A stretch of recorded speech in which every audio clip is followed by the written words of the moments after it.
Ready? Okay, so I'm calling this meeting to order. I'm Arlene Velasco, the vice chair. We're going to start off with our public safety monthly reports, and we're going to ask the Honolulu Fire Department Waikiki Station for their report. Good evening. My name is Kainoa Sato. I'm from the Waikiki Fire Station, third watch. Here are the stats for October. We had no structure fires, 1 wildland brush fire, 5 nuisance fires, no cooking fires, and 3 activated alarms with no fires. For medicals, we have 57, no motor vehicle collisions with pedestrians, 3 motor vehicle collision crashes, 2 mountain rescues, 0 ocean rescues, and 0 hazardous materials incidences. Fire safety tip for the month is kitchen and cooking safety. Cooking is a leading cause of home fires. Protect yourself, your family, and your neighborhood by practicing these prevention tips. For more information and resources, visit fire.honolulu.gov.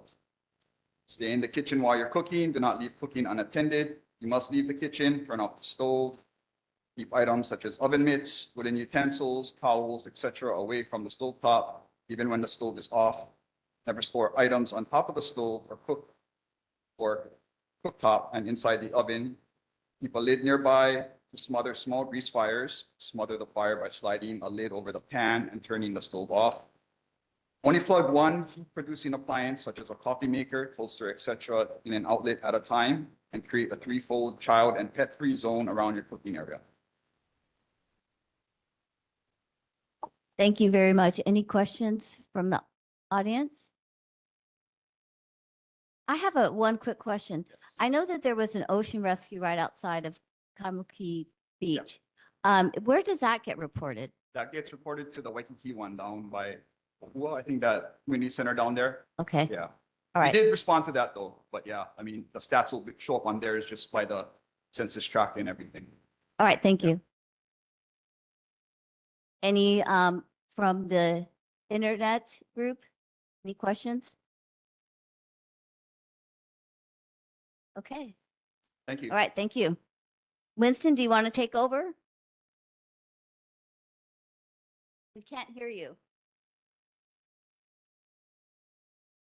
Yeah, You're thank still you, muted. Vice Chair Velasco, for starting us off there. My apologies on having some internet connectivity issues. I guess that brings us up to District 6, is that correct? That was That was- the fire department. I'm sorry, the Fire Department. Okay. And then we have the Police Department, District 6. Good evening. I'm Lieutenant Ono from the District 6 Waikiki. Before I give my stats, I'd just like to introduce, we have a new major in the district. His name is Braden Ogata.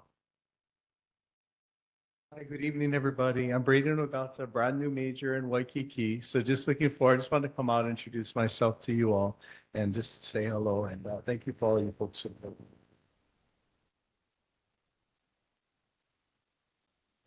So for the stats, robberies, we had 12 this month, previous month was 4. Burglaries, 8, previous month was 7. Thefts, 190, previous month 163. UEMVs, 13, previous month 9. Assaults, 57, previous month 39. Sex crimes, 3, previous month 2. Skateboard, bikes on sidewalk, 3, previous month was 30. Speeding citations, we had 41, previous one was 36. Parking citations, we had 1,526, previous month was 2,277. Loud mufflers, we had 1, previous month was 0. Park closures, we had 90 citations, 11 arrests. And previous month was 76 citations, 10 arrests. And total calls for service was 4,649. Previous month was 3,122. Any questions? Any questions from the people in the audience? Malia? Yes. Yes. Or I don't know. Here's a microphone. Aloha. My name is Malia Cross, and I'm a member of the Diamond Head Community Garden. I've been gardening there for close to 20 years. We've had our problems, but mostly we've been able to resolve them. The most recent problem we have requires the assistance of the police department. We've had a man who is sleeping inside what we refer to as our tool shed, but it's a multi-purpose shed that has seedlings. We keep expensive equipment there like weed whackers and things like that. It's locked. Only board members have permission to go in there or committee chairs. So this person has been breaking into this shed. We've had a total of 4 reports made to the police department in the past week. One of them was made by Arlene, actually. She lives across the street, and this person screams in the middle of the night loud enough that the neighbors are, can hear him. And she can explain better what happened that night. I will speak on the theft that occurred on the 11th. So he stole the lock that we had on the shed. I'm not sure how he figured out what the combination was, but he did. But we changed the lock, and he's still trying to get in through a small gap that's in between the roof and the beginning of the rest of the shed. As we speak, we're closing off that gap. But my concern is that you all actually know him. I spoke to an officer yesterday who said, oh yeah, we see him all the time. He hangs around the shell. His name is Frank. And I don't know how much of a danger this person is, but I know that the fact that he's sleeping overnight, and we have people that come early in the morning, especially women, who are startled by this person, sleeping in a place that he doesn't belong. I want to know whether this is considered trespassing, because of course this is a public area that people go through all the time, but that is a locked shed, and only certain people have permission to be in there. Yeah, you know who owns that shed? Pardon me? Do you know who owns that shed? Technically, the and city. county, yeah. I can go look into it. I'm assuming we probably made some reports already. No, I made a full report with Dr. Did you, Officer actually Story. so that report, did you actually see the person there? Or you just I assuming? did it not was the see, person? no. Okay. But there are numerous other people that have witnessed him, and I did witness him yesterday. He In- came, In the shed? no, not in the shed. Officer, I have seen him in the shed. I have a picture. Okay, did you make a report for that? No, I have not, but I will if I need to. But that would be one way of identifying him at least, because the other ones even though you probably know it's him, we're just assuming it's him. Well, the other morning, the morning I took the picture, an officer came to the garden and he saw him and shooed him away. So the officer that morning, I did call that morning, and the officer did see him.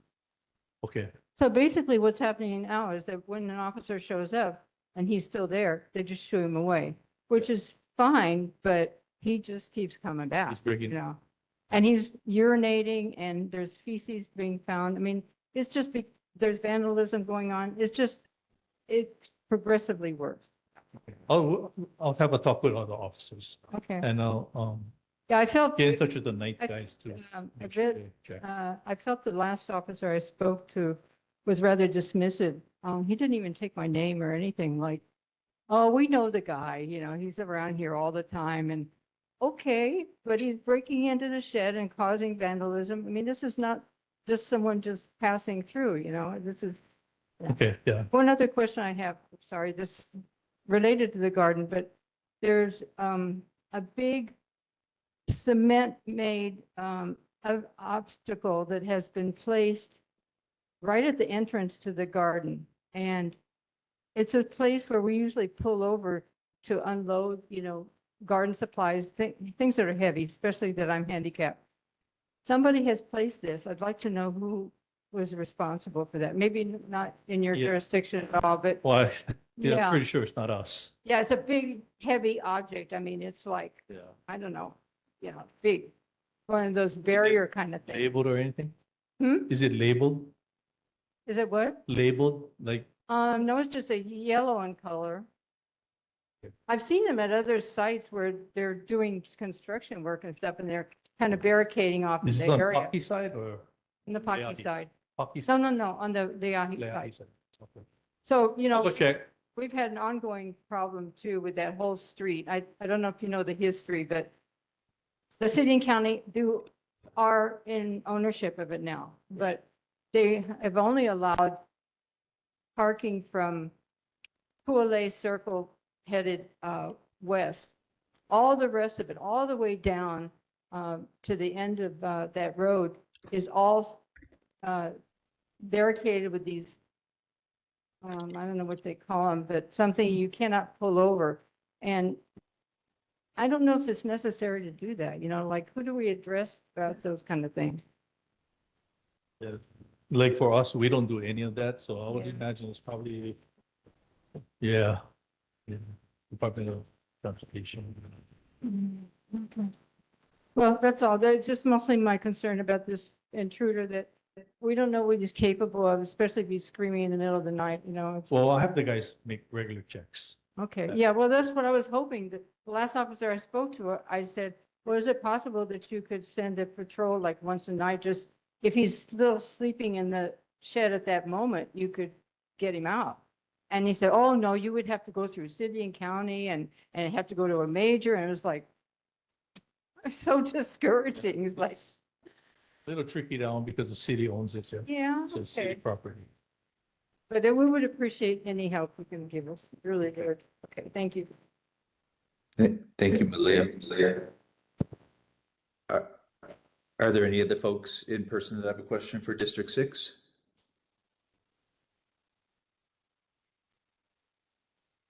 Okay, and anyone online? I'm not seeing any hands. District 7, is there an officer from District 7? Hi, good evening. I'm Lieutenant Thompson from District 7, the Day Watch. I'll start with stats from October. We have 6 motor vehicle thefts, 10 the previous month, 1 burglary with 2 reported the previous month, 13 thefts with 12 for the previous month, 9 UMVs, which is unauthorized entry into motor vehicles, compared to 8 the previous month. The total calls for the service for October was 6,075 calls. And just a safety tip, it's been raining a lot lately, pretty heavily. And on our Honolulu Police Department website, honolulupd.org, they have some driving in the rain safety tips, and I'll just highlight some key ones. One is to allow more travel time, drive at a slower pace. Keep in mind the traffic's moving slower. You may have to change routes due to flooding, or the road might be impassable, so you might have to go alternate routes. So plan ahead. Brake earlier with less force than you normally. This increases your stopping distance between the car in front of you, but lets the driver behind you know that you're slowing down. Be meticulous while using your turn signals. Let drivers know your intentions. Turns and curves with less speed than you drive in normal dry conditions. Don't attempt to cross running water if you're not sure how deep it is, especially with the real heavy rains and near like bridges and water gullies. Don't brake suddenly or turn the wheel. Maybe cause the car to hydroplane. Stay on top of your car's condition. Make sure your brakes, tire pressure, tire tread depth, and your window defroster is working, and make sure your wipers are in good functioning condition. And that's all I have. I'm open to take any questions. Any questions for officer from District 7, Noella? Yes, good evening, board. Good evening, Lieutenant Thompson. Good evening. Recently, for some reason, I've noticed an uptick of people passing vehicles on Diamond Head Road in front of Makalei Beach Park. Many people are not observing the 10-mile-an-hour yellow light area, that one flat part. And just today, it happened again. A lot of people they get impatient, and a lot of people are driving the 10 miles an hour. I live around there, so I do it.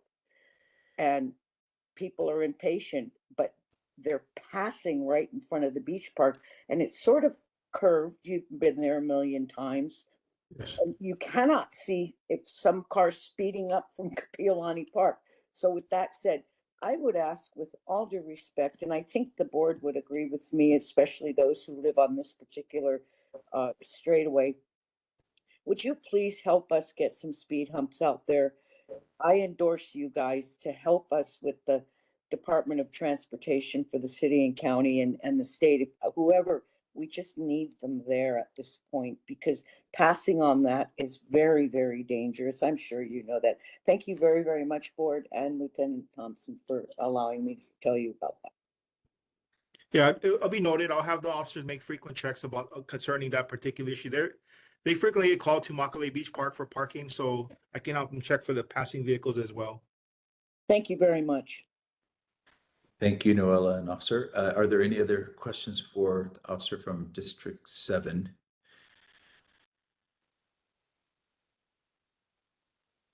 Seeing none, we appreciate your service and thank you very much. We'll see you next month. Thank you. Okay, we have an open seat position, but just as a note, maybe some of you noticed our meeting agendas seems a lot longer than it normally does. And this is because OIP, the Office of Information Practices, came out with something that says, if it's not on the agenda, you can't talk about it. Well, this is a perfect example of what we just had with the questions for the officer from District 6 about the fellow in the shed at Diamond Head. Well, it's not listed on the agenda specifically as a specific matter. So you'll notice on there, it also says with additional public comments, concerns, questions, and answers for the board record. So this is just, we have to put this in front of every section now that allows us to discuss things that may not be listed on there specifically, but that are normal issues that we would want to ask the police, that we would want to follow up on, that may happen in between our board meetings. So if you'll see that, actually nothing in our board meetings will change as far as I'm concerned, but the format and the way that it looks will. So this idea is that, so if someone didn't know what we might talk about at a board meeting, and we didn't have on there that, oh, well, we could talk about other issues. For example, this fellow staying in the garden. Yes, and Curtis says, to my knowledge, the public can ask any question about any topic. Well, for me, it wasn't clear. And so I have added this in an abundance of caution. But if you see why I did that, it's so that someone could come and say, well, I have this other issue, but it's not listed on there.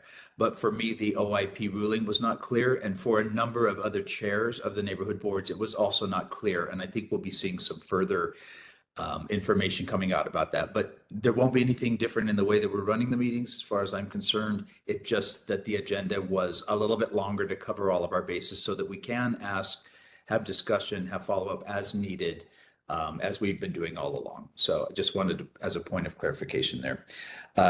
With that said, I'm not a lawyer and I don't pretend to understand that, but for my layman's understanding, this should cover us.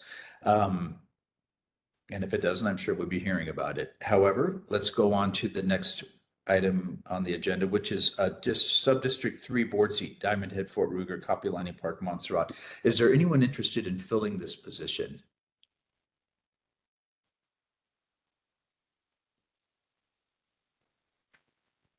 No one reached out to me. Okay, thank you, Curtis. And by the way, I just want to thank Curtis very much. He's been extraordinarily helpful in digesting all of this and has been really taking great notes for us. And I appreciate that very much, as I know all of you do as well. Next, we have our public interest reports and events announcements. So on this one here, we have the Board of Water Supply. Kathleen, are you here?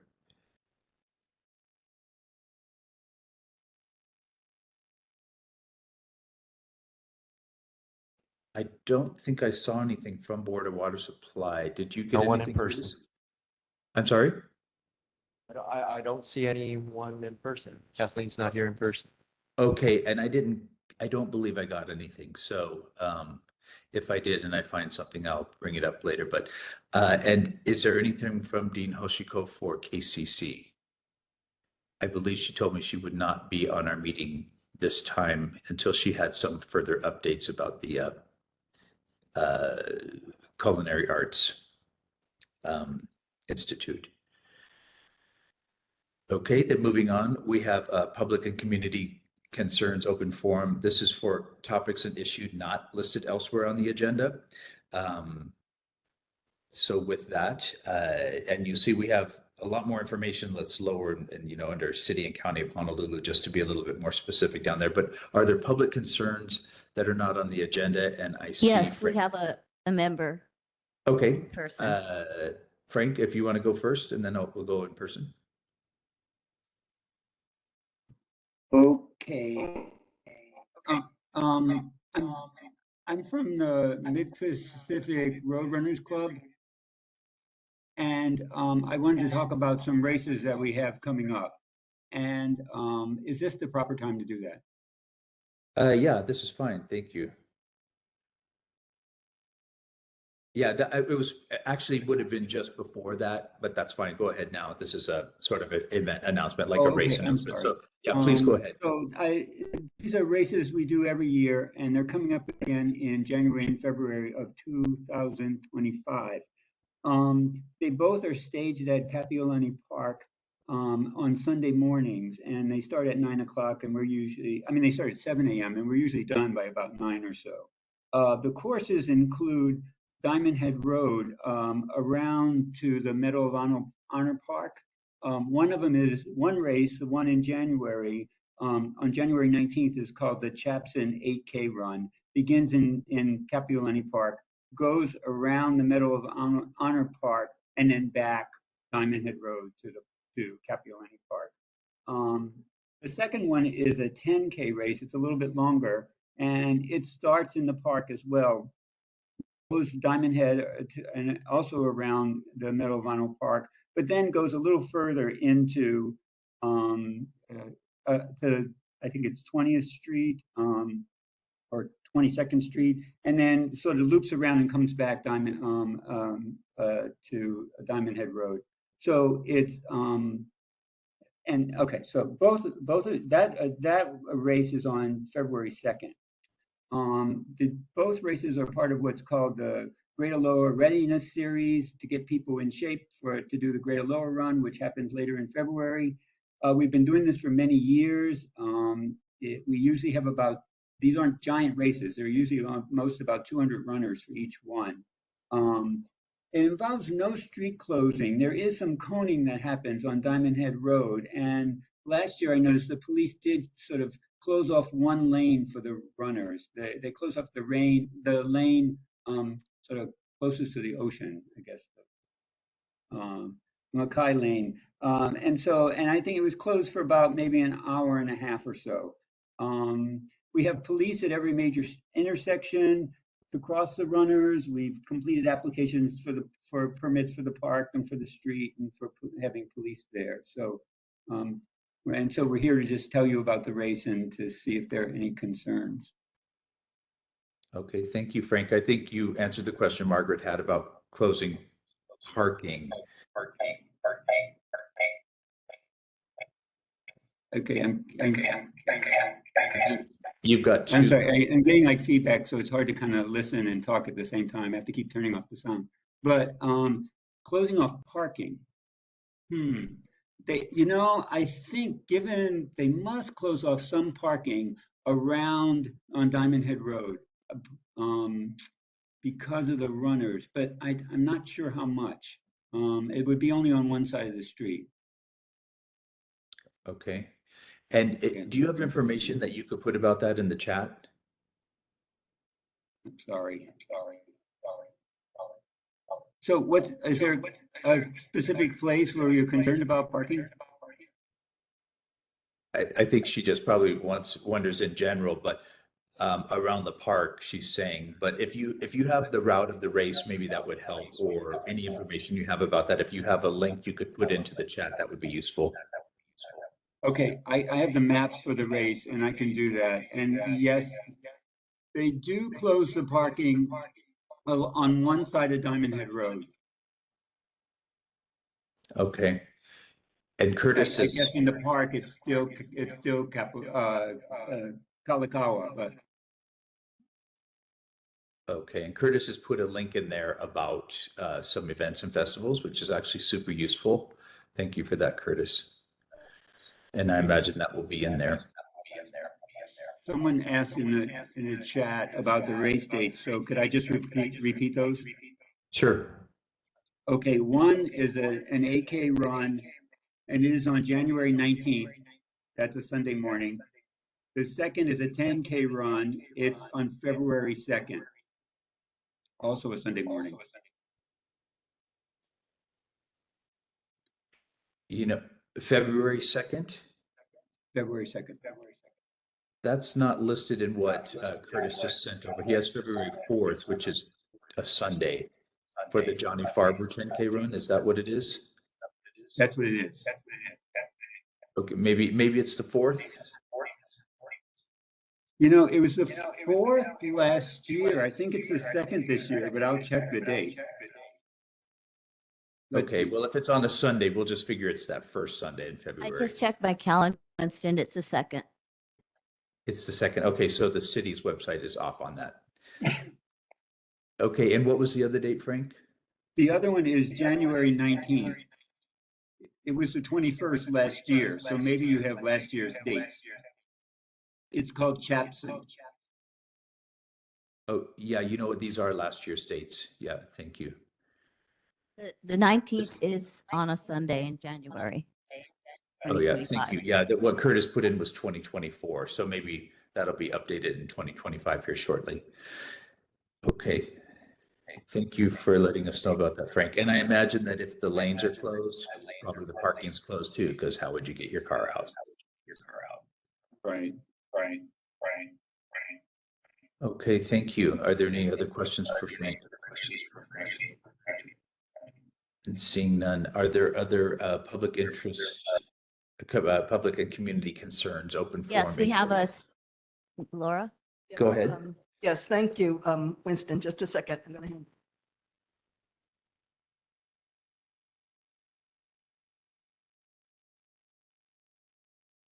And if you could, when you're talking in person, especially, if you can state your name, because we're using a little bit of Otter AI and, to sort of summarize meetings, and that helps in figuring out who was talking. Okay. Laura Ruby, member of Mo'ili'ili Community, Alawai Mauka Community Association. I just wanted to have the people on the board take a look at the photos, and I will show them to other people on either a Wednesday or Saturday also. These are hundreds of Pacific Islanders that use the Alawai Park, sometimes almost every day, but definitely on Sundays. You just see them all around. They sing. The little kids play in the playground area. The teenagers play at the basketball courts and all. And the adults are all in large groups that are very conversational. They're just peaceful, very loving people all around. And I just wanted you to see the nature of what's in the community now in the park.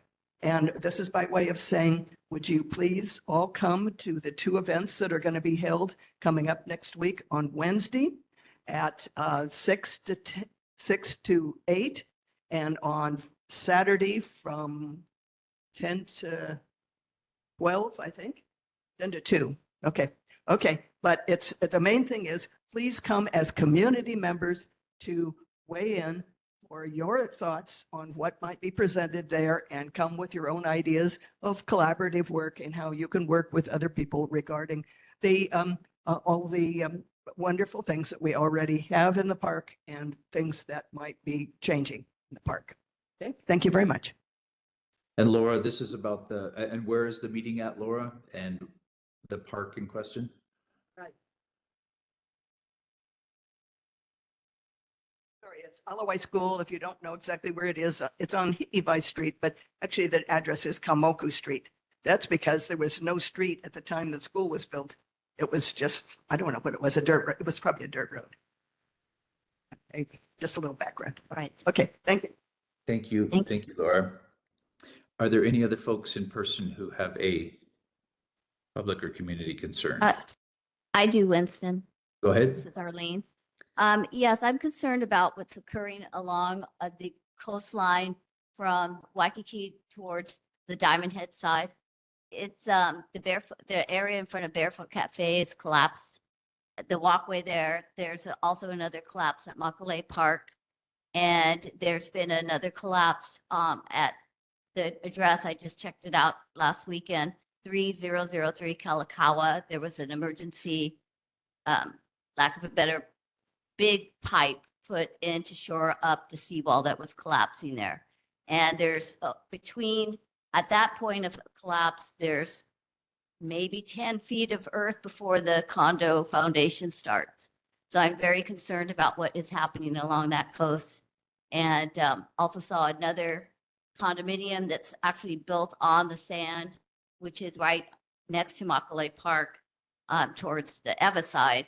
And that is it looks like the foundation is being undermined. And I am concerned about all those buildings. And I wonder if the city has inspectors out there frequently to make sure that they're safe. Okay, maybe that one we can ask Director Krucky when he comes up to address that. Would that be okay with you, Arlene? Yes, that's fine.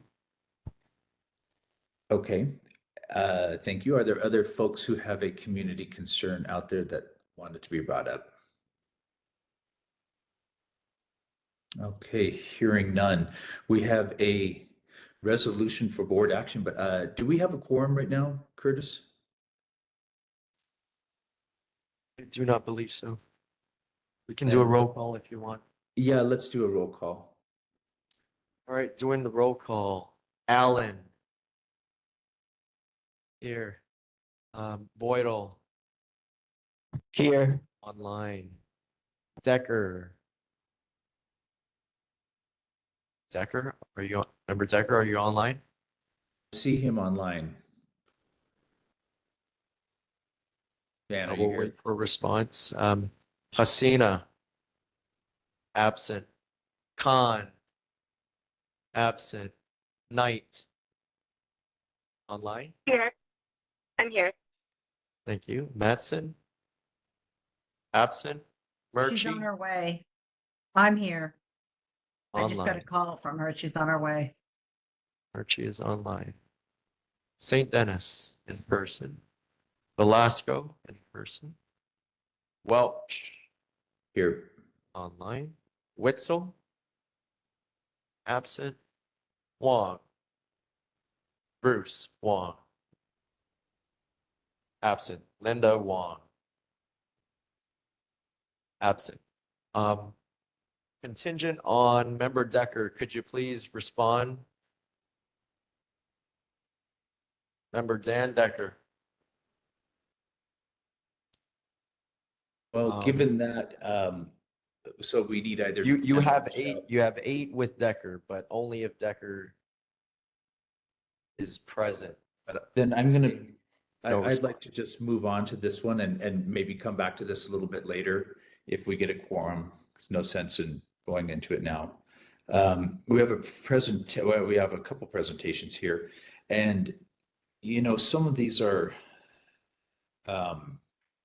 We've been hearing about this proposed all-the-way bridge for a long time, so I think Laura was just saying we're going to have a couple presentations, and maybe that is also a really great place with hours and hours focused just on this topic, and just keep that in mind that yeah, there's a lot that we could say, and as usual, if I go on and on about something and you want to say the same thing, let's say, yeah, I agree with Winston 100% or 92%. And I just wanted to mention also whatever, with anything that we go over. The sewer charge increase proposal, that's also a big chew for people. I know nobody wants sewer fee increases. Maybe this department will have a separate, larger citywide meeting. I think they're coming here as a courtesy just to let us know that this is in the works, but let's just be cognizant, that we have a lot on our agenda as well. And with that, I would like to turn it over to Director Morton. Thank you for being here tonight, sir.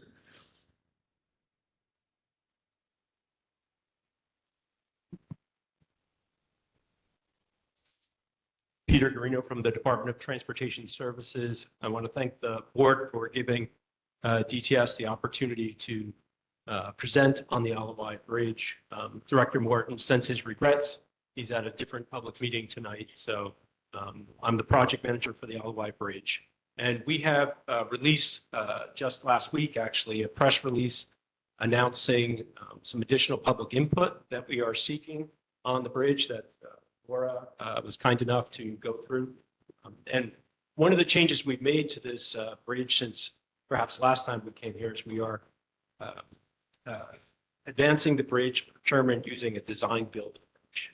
So what that means is that rather than just taking a low bid and being committed to the design that we currently have, we can actually entertain different designs for the bridge, different configurations. Right now it's a cable stay bridge, but suspension bridge, girder bridge, there's a whole bunch of different bridges that we could do. So part of that also means that we have engaged Parsons, contractor, to assist us as our owner's rep to kind of shepherd us through the design build process to make sure we get the best value coming out of the other end. So there's going to be a presentation today by Gabrielle Gersh from Parsons going through several of the new items we put in the bridge in response to community concerns. So with that, I'll introduce Gabrielle Gersh. Gabrielle.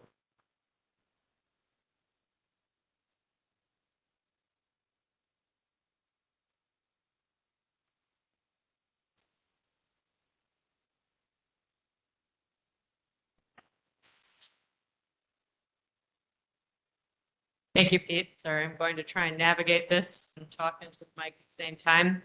As you said, I'm Gabrielle Gersh. I'm with Parsons. I'm representing the DTS for this presentation. I'm going to give it just a quick project overview in case, I know this has come up before, but in case people aren't familiar with the base design, as we're calling it, is going to span across all of Alawai Canal. It's almost 300 feet for a clear span, about 290 feet. We're estimating about 25,000 additional trips per week from the existing count. This includes both pedestrians and bicyclists. The total funding cost is about $63 million. This includes both a $25 billion raise grant from the federal government, as well as an 80-20 match on the remaining cost for the rest of it. So as you can see in this pie chart, there's a breakdown. It's not an 80-20 match to the $63 million. There's the 25 fed and then 80-20 match from that. Currently, we're wrapping up the National Environmental Policy Act process under consultation for Section 106, which is the historic properties consultation. That's just concluding. We're anticipating getting the rest of the environmental clearances in the winter of 25, so next year, early next year. And it'll be about a 3.5-year design build process. I'm going to go over a couple of recent updates that came out. DTS released a press release last Wednesday, I believe, on the 6th. And all of these were included in there. I'm just going to run through them real quick. As Pete mentioned, we've pivoted from a design bid build process to a design build contracting model. This allows DTS to select a design builder who will both produce the final design and construct the bridge. So this allows for additional flexibility with the design, but also we can consider maintenance costs, impacts to the community during construction, and complete streets connectivity with bicyclists. So it won't be just based on a low bid. So it allows city and county to assess the overall design builder's proposal. One thing I want to highlight, as Pete mentioned, is that it allows for what we're calling alternative configuration concepts. So this will be the design builder, as part of the procurement, will submit various proposals under different configurations. That's different bridge types and then different transitions on and off the bridge. And those will be considered by both the city, and then what I'll talk about here is a select party of select members of the consulting parties under Section 106. As part of the Section 106 consultation process, members of community organizations are identified by DTS and approved by the federal government to participate in that process. Members from those select committees will be invited as a advisory board to the city and county, and they will be able to review the design builder's proposed alternative configurations and provide their feedback on which ones they prefer in terms of the form of the bridge. And then this feedback will be used when the city is going to provide their evaluation of the design builder's proposals and select them. The big thing that we want to mention, which Laura and Pete already discussed a little bit, is that we're having 2 additional opportunities for community involvement next Wednesday and next Saturday. That's the 20th and 23rd. It is based on feedback that we received from the consulting parties as part of the Section 106. So although it started as a historic properties consultation, we branched off to be able to include opportunities for more community feedback. It's going to be an open house style event, so you can come anytime during that period, and you'll be able to vote on a different number of bridge types. So there will be stations around the room, and then they'll be graded on an A+ to an F level like you would in a classroom. You'll fill out your scorecard, you'll submit that. DTS will take the results from both of these events and compile that and present that to the design builders in the RFP to inform their selection. So they'll be able to see the community preferred this type of bridge, and they can take that into account when they're proposing it to DTS. There'll also be an opportunity if you want to propose something yourself, you can also do that at this time. More information as we have on here is available, which Curtis pulled up earlier, on the DTS website as well as the Complete Streets website. The other thing I wanted to touch on, we are going to do a reconfiguration of the comfort station at Alawai Neighborhood Park. The structure itself is going to be left alone. It's a historic structure, and the inside is going to be reconfigured to allow for additional stalls. So we expect about a 50% increase, and this will be to accommodate the people, the traffic that I mentioned earlier that we're going to see in the park or through the park, near the park from the bridge itself. So this work will be included in the design build contract so that at the end of the project, it will be done along with the bridge work. You might have seen in the city and county fiscal year budget, there is $1 million for the halau at Alawai Neighborhood Park. That money is going to be included in the design build contract, and we're going to do a halau improvement, new halau in that area.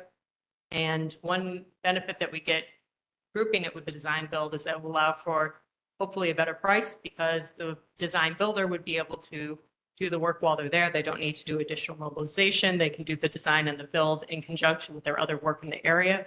And then, as I was saying, with the comfort station, by the end of the project, the halau will also be done. And we're hoping to phase that to minimize impacts to the community through the process. So by doing this, we won't have to bring in multiple contractors to the area. We'll all be able to be done in a single contract. The other thing that we wanted to mention is that we, as I said earlier, we're anticipating finalizing the environmental consultation process earlier in 2025. And even though it's not required by federal regulations, the city has opted to provide an additional comment period on the final environmental assessment. Any questions? Did you have something? Thank you, Gabrielle, for the presentation. Just of note, every time we get more community involvement, the projects get better. And that's not just this project, that's every project. So I want to thank everyone for participating, encourage you to participate next week. And the more you can get the word out, very much appreciated. Thank you. And we have some questions. I see Daisy. Thank you, Chair. Thank you, Gabrielle. I saw your presentation last week at the Makale-Mo'ili Neighborhood Board. The question about security, is it going to be open 24/7? People can go in and out through the community park 24/7 throughout from Waikiki to Mo'ilili and back. You never mentioned what type of security. Can you imagine people after they leave work in Waikiki having a party there? And this is a residential area. You never mentioned about any closure. You never mentioned regarding the evacuation. Now, would you like to be on a bridge with about 200, 300 people trying to get in and out of Waikiki and everybody panicking as the water keeps rushing, either from the streams above or through the ocean side? That was never mentioned. The cost is 63 million at this point. Who knows? And remember now, last week I did mention that the Earth area, this is the place where we had a meeting, community members had a meeting with Director Morton, Managing Director for MB, and Max at that time. And we noticed that the furrow chickens, the soil was so soft that they could dig holes for their nest. So I don't know what type of planning is necessary because apparently you need to really structure it down or things can be collapsing into the canal, which is about almost 100 years old. And also there was no concern about all the 3 schools in the neighborhood regarding when the parents drop off or pick up their kids. It's a nightmare to add all this, and it's a connectivity just to go from Waikiki to UH. A lot more thinking should be done because the community is really the one that's going to suffer. So these things need to be in the system because this is a lot of open-ended questions. But thank you for the presentation because you did a great job. But unfortunately, there are a lot of loose ends that the community members feel that you should really look into. Thank you. Thank you. I'll go through these and try and touch on each one individually. First, the security measures. They will, the park hours will remain the park hours, but we do have an allowance for security measures within the design build contract. So the design builder will take that into account, and the exact security measures will be determined at the time due to updates in technology and things like that. We want to make sure that we're going to get the latest up-to-date ones, but we do have allowance for that in the contract. The second thing you mentioned is evacuation in the case of water rising or high water events. The bridge is built 2 feet above the 100-year, or is designed 2 feet above the 100-year flood elevation, so it will be a safe refuge area. We're also aiming, we are not going to impact any of the floodplain in the area, so any of the bridge construction, it's not going to cause floodwaters to rise. It's going to be a standalone structure that will be able to persist for the bridge and hopefully, weather any of the things that come up, but that is taken into account in the design.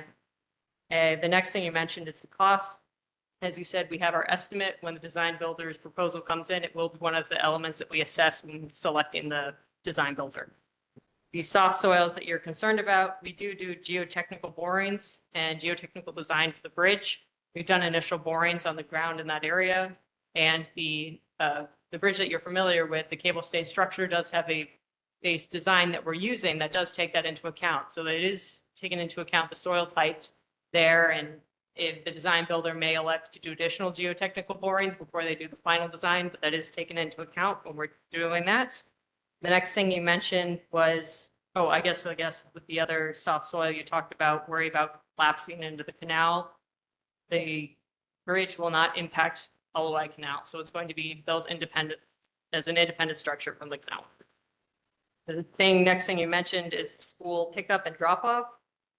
We are not going to impact the streets or the other streets apart from the parking lot at Alawai Neighborhood Park. So that parking lot will be reconfigured, but we're not going to do any work outside of that. And then the bridge, one thing that I briefly mentioned when we're assessing which design builder to select is we are looking at complete streets connectivity. So it will be assessed in terms of how either a pedestrian or bicyclist is going to traverse the entire area, both from university on the university side and the Alawai Boulevard side. That is taken into account, but we're not doing work near the schools in the area on the other streets. Thank you, Gabrielle. I think A we have question. some other. We have a couple. We have Go ahead. questions from the audience, Winston. Yeah, okay. Let's go to the folks in the audience then first. We got some online as well. You could state your name and ask Gabrielle. Is that okay? Oh, okay. Laura Ruby, Mo'ili resident. I have just a few things. First of all, I want to thank you two for actually doing some modification and adjustment since the last presentation. So I do appreciate that. And I do want to say that the clarification for the halal, I watched the first halal being built. It took maybe 4 pickup trucks, but with some workers to actually build it. There was no impact on the park and there was no impact at all in the surrounding areas. So it's not an impediment to anything clearing for. It's $1 million and it should be a standalone unless the BTS has a contract that says it absolutely, that $1 million must be shifted. And I would imagine that would have to go through the Waikiki Surf Club and others to make sure that it is legit. So otherwise, it's a separate location for the halal. Also, I just would like to think, please think of the Kalakaua Bridge and how elegant it is, how classic it is. It's historical. It has a very nice design on the sides of the bridge. Now, it was designed, of course, for cars, but think of it as something that is just the normal 10 feet wide that all the rest of our bike paths are, and it is for bicycles and pedestrians. Please think of that elegance of that kind of bridge. Thank you very much. Thank you, Laura. I'll address some of her concerns real quick. The impacts of the plow, as I mentioned to Laura last week and for you guys on the board, we are in contact with the Waikiki Surf Club. We met with them last week, and as well as the Palau manager. They are in favor of doing both the Palau work and the bridge work as one contract because ideally, if we can get them relocated out of the area, then they'll be able to operate more independently outside of any impacts to the canoe launches or any other workers in the area. So they are for doing that work alongside in terms of their impacts. Those are the types of impacts that they'll see. The bridge will, depending on the final design, but we're anticipating that we'll have to relocate the Diamond Head side dock. So if we can get that work done ahead of time, then that allows for the Waikiki Surf Club to continue operations with less impacts or fewer impacts from the bridge. The other thing Laura mentioned was the design and the width of the bridge. As you said before, please come out to the meetings next week and any comments you have on the width of the bridge or any other considerations you want taken into account, you will be able to comment that. Right now, the width of the bridge is 20 feet to accommodate the bikes and the pedestrians, and that will be considered when we look at complete street connectivity in terms of what the community prefers, separations or keeping them all together or that sorts of thing. You'll be able to comment that at the charrettes next week. Thank you. Okay, Winston, we have two or four other questions from the Okay, audience. Go ahead. Go ahead. Please give us your name and go ahead. Franklin Chong. I have a question about the complete street connectivity that was mentioned. Is there a long-range plan within the complete streets, within the complete street project that would lead to a smaller bridge from the dog park to the Alawai Golf Course, the tee box there, the 13th hole, that could lead to a path from that area all the way to Kapahulu. I hear rumors of that, and I was very glad that the option from there was another option under Alapono that was going to be from Seaside to the dog park, and that I knew that was going to be a big threat to the golf course. And I would have fought that to the end if that was the plan. But it's still easy to build a bridge from the dog park to the golf course with your current option. So I'm just asking, is there a complete street long-range project that would include a path that would affect the Alawai Golf Course? Thank you. For clarification, are you talking about like where the other stream comes in and crossing that stream as opposed to crossing the canal? Yeah. Yeah, so just Mackay of the existing one is like we have the existing one up the street and then you would envision one down.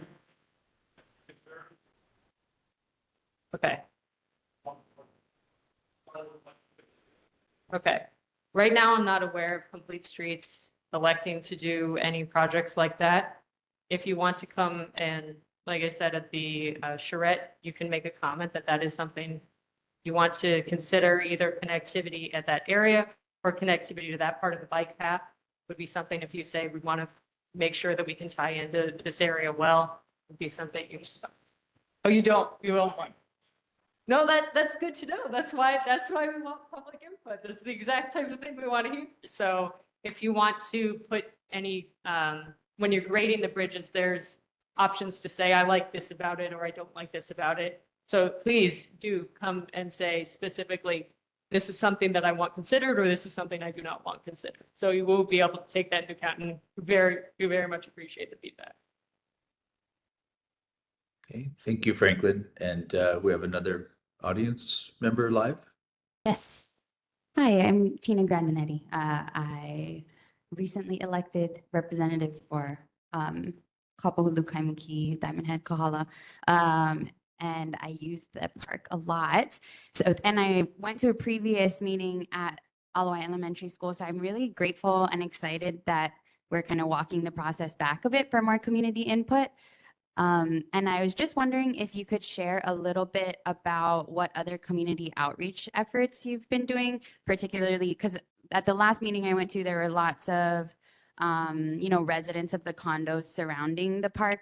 I don't feel like there were quite as many park users, and I really loved what her name, Laura was her name, shared about our Micronesian community that uses the park. And to me, that's exactly the kind of activation of public space that keeps our parks vibrant and safe at night. So like, have you done any outreach to them because they're there every night, or like the sports teams and I assume you've done a lot with the canoe clubs.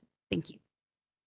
Thank you. I'm hoping you'll get an email to your office or to your new email. Like, yes, okay, good. It's like, I recognize that name. We just sent an email to you. In terms of community outreach, we've outreached to the legislatures. We did outreach to the management companies for the condos in the area to both distribute the flyer electronically and then post it in their buildings if they have that. We are looking into post areas where we can physically post it. I'll look to see it. You mentioned the park. I can look and see with the Park Service if they have something that we can physically post. If that's allowed, thank you for that suggestion. So we're hoping to get more of these community centers involved, and we don't want anyone to feel like they're left out. So we'll try and do that additional outreach to the park users and see what we can do. Thank you, Tina. And are there other folks in person there? Yes, we have Laura St. Dennis. Okay. Hi, Laura St. Dennis, Laura Ruby. Yeah. So the original reason for the bridge was for safety, to be able to get people out of Waikiki and into another area in case of flooding or tidal wave. So I would like to hear more about that. And there is also the McCully Bridge and the Kalakaua Bridge very close to it. And I would like to see something that looks a little more like that than the original plan that I saw. It just didn't match our Honolulu at all. Thank you. I'll touch first on the flooding or concerns. So it is true, part of the purpose and need of the bridge is to increase safety, not in the case of a high water event, but also to keep pedestrians and safe and provide them a protected area to cross as opposed to going to McCully. And it's also hopefully more convenient for the school and other areas, other properties in the area. But in terms of the high water, we are designed, I think, as I mentioned, 2 feet above the 100-year flood elevation. So the bridge itself will be above the flood in terms of as I said, it won't have a negative impact to the floodplain. So we won't exacerbate any flooding in the area. And the goal is to build infrastructure for the future. So this bridge will stand as it is into the future and be able to use throughout the design life of the bridge. I don't know if that addresses your question completely. That's that one. And then in terms of having a lower profile bridge like the existing vehicular bridges that are there. We do have some low profile options. If you want to come to the charrette and comment on them, we definitely encourage that. There are lower profile options. There are things that you can consider. If you, like I said, you want to submit your own, you'll be able to do that as well there. So please do come and vote on which ones you prefer. This is Arlene. Again, I have one quick question. Is the site of the bridge set? To go with the site of the bridge, so the site of the bridge was determined based on alternative analysis and information that was collected previously. And there were other locations examined at the time, including closer to the golf course or closer up to Macaulay Bridge. Right now, what we're doing is we're going to require connectivity to University Boulevard. And we're still working on how that's going to be required for the design builder. So right now, the options that we're considering is at the location that you're familiar with, but we haven't ruled out deviations that will be determined through the request for proposal process. So we'll have that more set once we send that RFP out to the design builder, and we'll have to see what alternative configuration concepts they propose at the time. Because there's already a bike and running path, that goes from Date Street along that area. Just to add to that, under the federal rules, there's what's called an area of potential effect. So we have to be consistent with that area to make sure that we're in line with the environmental documents that have been there so far. So the area of potential effect was set up for the cable stay bridge, essentially, in that location. But we could have a different type of bridge and have less of effect. But the area that we're looking at would have to stay in the future space. Thank you. Are there other questions in person? None that I see. Thank you, Arlene. And Eduardo, you have a question or comment? Good evening. Aloha and good evening. Thank you, Chair and members of Neighborhood Board 5. My name is Eduardo Hernandez, and I'm the Advocacy Director for the Hawaii Bicycling League. We have approximately 1,000 active members, several thousand donors and supporters, and more than 20,000 people that are part of our greater constituency, and I speak on their behalf tonight. Can you hear me okay? Yes. Okay. We are a nonprofit community organization founded nearly 50 years ago on a mission to enable more people to ride bicycles for health, recreation, and transportation through advocacy, education, and events. And we're headquartered on Wailea Avenue in Kaimuki, and we serve communities across the island and statewide. It has been our position that a bicycle is a solution to many challenges being experienced in our communities.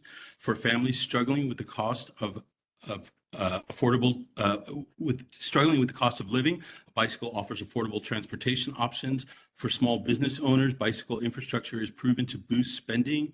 A bicycle can improve an individual's cardiovascular health, lower risk for cancer, boost immune system response, reduce stress and anxiety. In times of natural disaster, a bicycle offers a reliable emergency escape and aids resilience afterwards.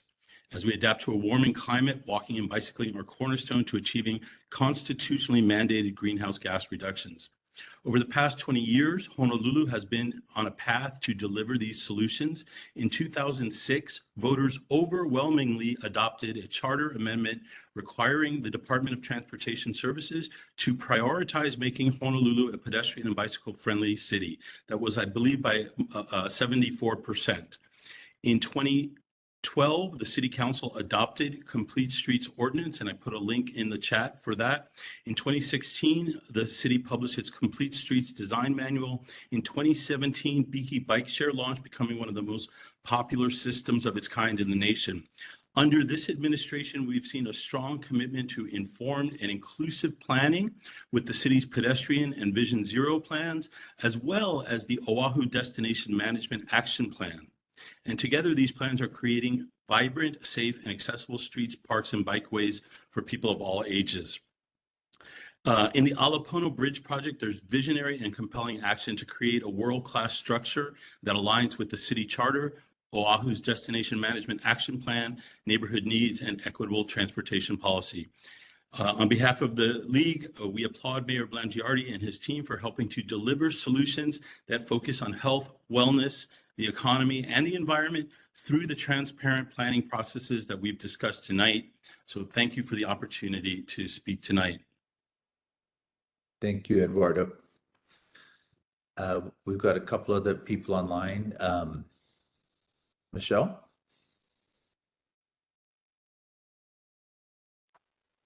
Aloha, Chair Welch.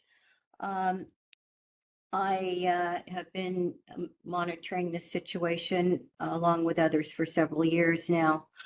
It appears that there is a resistance by the city as well as the Federal Highways Administration to proceed with the legal process of the full EIS, which requires full disclosure of all alternatives and all cumulative impacts. The conversation has been piecemeal so far with, oh, this impact or that impact, but when you put them all together as cumulative impacts, you have a major and significant effect. And the EIS requires full disclosure of that effect. This should not proceed unless there is an EIS. I have heard that only an EA and a finding of no significant impact will be considered. This is inappropriate. It is also grounds for a lawsuit.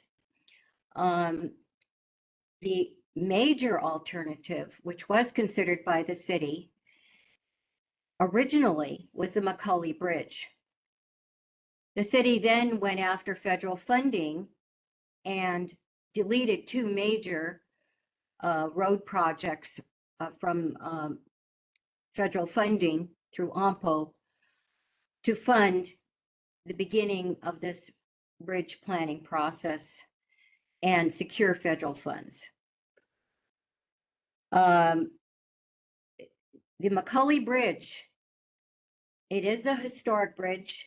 The Alawai Promenade is a historic element that will be seriously impacted and completely blocked as it is in its historic formation. There will be a large bulwark blocking it, ramped, totally incompatible with the original design and purpose of the historic promenade. And there are other impacts. The McCully Bridge can be reconfigured historically. The elements, the design elements of the bridge can be replicated. The Kalakaua Bridge was reconstructed and replicated in the same way to accommodate more traffic. The McCully Bridge has the width and the approach to accommodate the bicycles and the pedestrians. We've heard it mentioned by the Parsons consultant who gave this presentation that there were questions about okay, bicycles and pedestrians, and then there are mopeds and electric bikes. And our neighborhood board has experienced an inundation of mopeds along Diamond Head Road going to the beach parks. Now, HPD is enforcing that traffic, but who's going to enforce the thousands of mopeds on social media whose owners are on social media saying, oh, let's all go over the new bridge. And we don't know where we're going, but we'll go through the park and around the residential area and the school. And what is the purpose of this? Is it simply the bicycle cartel's desire, or is there a major purpose? You talk about evacuation. Evacuation is required in Waikiki to go up, not across the bridge. The evacuation over a bridge, and we heard tonight that it is safely above any flood water, but what happens when you approach the bridge and when you get off the bridge? You're in the flood zone. How can you evacuate? So the emergency directive is to go up 3 or 4 stories in Waikiki. The other impact is, or cumulative impact, is the 2 projects of the flood mitigation project. It's on the same track as the proposed bridge. Put together, those are 2 major cumulative impacts, and they must be addressed in the EIS. The EA is insufficient. So before we talk about how many cables we want, or maybe how many people can actually use their canoes in the canal as a result of this bridge, we need to talk about what comes first as far as full disclosure, and that has not happened. Thank you, Michelle. And Gabrielle, did you want to respond to any of those? Yes, I can respond to, I believe, most of them. First of all, I'll just give you a brief overview for anyone who's not familiar with the National Environmental Policy Act, or NEPA, as you'll hear referred to. Under that, there are various options to consider an undertaking or a project such as this. When you're starting a project, you either go, it is on a list of typical projects that we being the Federal Highway Administration, or for another project, the federal agency in charge, have determined do not have impacts, such as a minor resurfacing project. Then you could get into a situation where you say, we don't know what the impacts are yet. And in that case, you develop what we're doing, which is an environmental assessment. And if you do know that it will have significant impacts, then you do an environmental impact statement. As part of the environmental assessment process, you develop a draft and then final environmental assessment, which is then provided to the Federal Highway Administration.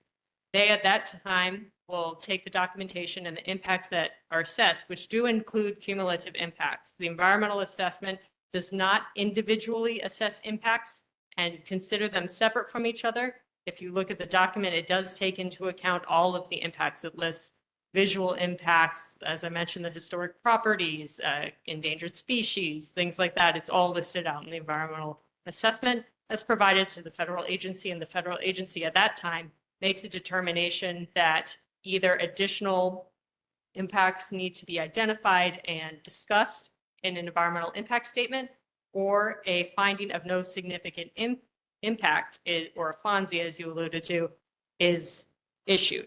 A FONSI does not mean there are no impact. It's not, as I referenced the resurfacing project, we have 2-inch resurfacing. It's not that level. We are taking mitigation efforts into account when we're looking at it, such as the comfort station improvements, or comfort station reconfiguration is one such potential NEPA mitigation that we are doing to minimize impacts from the project. We also do things like preventing cutting down trees at certain times to minimize impacts to endangered species. So with all of that taken into account, the federal agency may determine that at that point it is a finding of no significant impact. That's what it's called, but it does include these mitigation efforts. So I just wanted to clarify, an EIS is not ruled out at this time. That will be the determination of the federal agency. The other things that I wanted to talk about, we have the alternatives that you discussed. There are alternatives if you look at the environmental assessment that are laid out at the beginning of the document that says one that always has to be considered by federal law is the no action alternative, where we say if we do nothing, what's the impact of that? And then a number of other alternatives are identified in the document that you can take a look at and will be included in the final assessment. And then you talked about the Alawai Promenade. The view plane in that area is considered. It is considered in the document. You'll be able to read through that both in the draft EA and then in the final EA that we published that is discussed. The ramps you were talking about, if that is a major concern, please come to the charrette. Please put that as an impact that you're concerned about, and that can be something that is taken into account in the design. We do need to comply with the American with Disabilities requirements in terms of slope and allowing access to all members of the community who need mobility, aids or anything else to be able to cross the bridge. That does need to be taken into account. But if you're concerned about it, please do come to the charrette and speak up for that. The other thing you talked about was about McCully Bridge and reconfiguring that.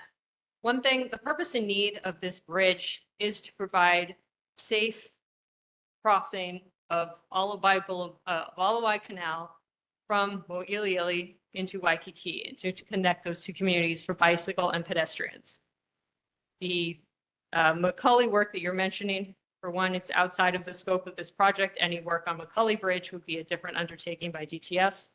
But the purpose and need, which is also identified in the environmental documents, is to provide that safety for bicycle and pedestrians, which providing a isolated area for them to cross, a protected area away from the cars and the traffic and the higher speeds, is a large increase to safety, as opposed to having them traverse with the cars that are stopping and going. They might not be looking for them. The bicyclists are forced to go in the same area as the cars. So providing them their own area is an increase to safety, and that's part of the purpose and need of the bridge. We talked about a concern for mopeds. Any requirements for or any ordinances that are standing in either Waikiki or Mo'iliili or the surrounding communities can be enforced by HPD or can be enforced by other people as are required by law. The bridge doesn't directly impact that, apart from we will take into account things, and you can come comment on this if this is important, to include such as calming measures for the bikes. If you say we want the bikes to go slow over the bridge, that could be something we could build into the bridge design, such as having a turn radius for you to traverse that would minimize speed. Or say you're a biker and you say, I like speed, come to the charrette and say whatever you want considered when we're looking at the bridge. That will also be part of the complete streets connectivity that I talked about. Those elements will be considered. I think the other thing you talked about was cumulative impacts in regard to the Army Corps Flood Mitigation Project. If people aren't familiar, U.S. Army Corps of Engineers is proposing a flood mitigation wall on Alawai Canal. We are aware of that project and we have done coordination with them, but this project is independent from that.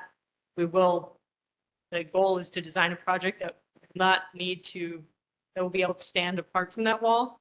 But as I said before, the elevation of the bridge is determined by the 100-year flood elevation, which it will be higher than the wall, but that's what's setting the elevation of the bridge. We are doing coordination with them.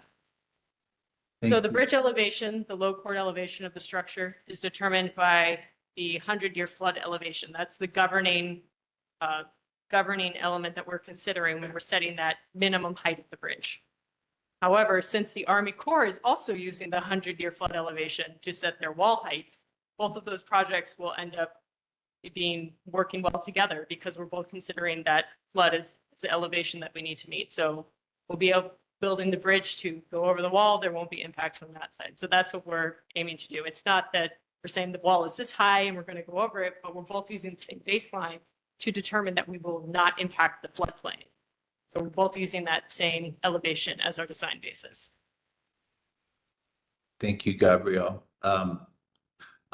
We'll have a couple more. Well, we'll have Linda, and then I'll conclude the comments, because we do have other things to go on. And as Gabrielle said, there is two more charrettes next week that I encourage everybody to go to. Linda, what questions or comments do you have for Gabrielle or Peter?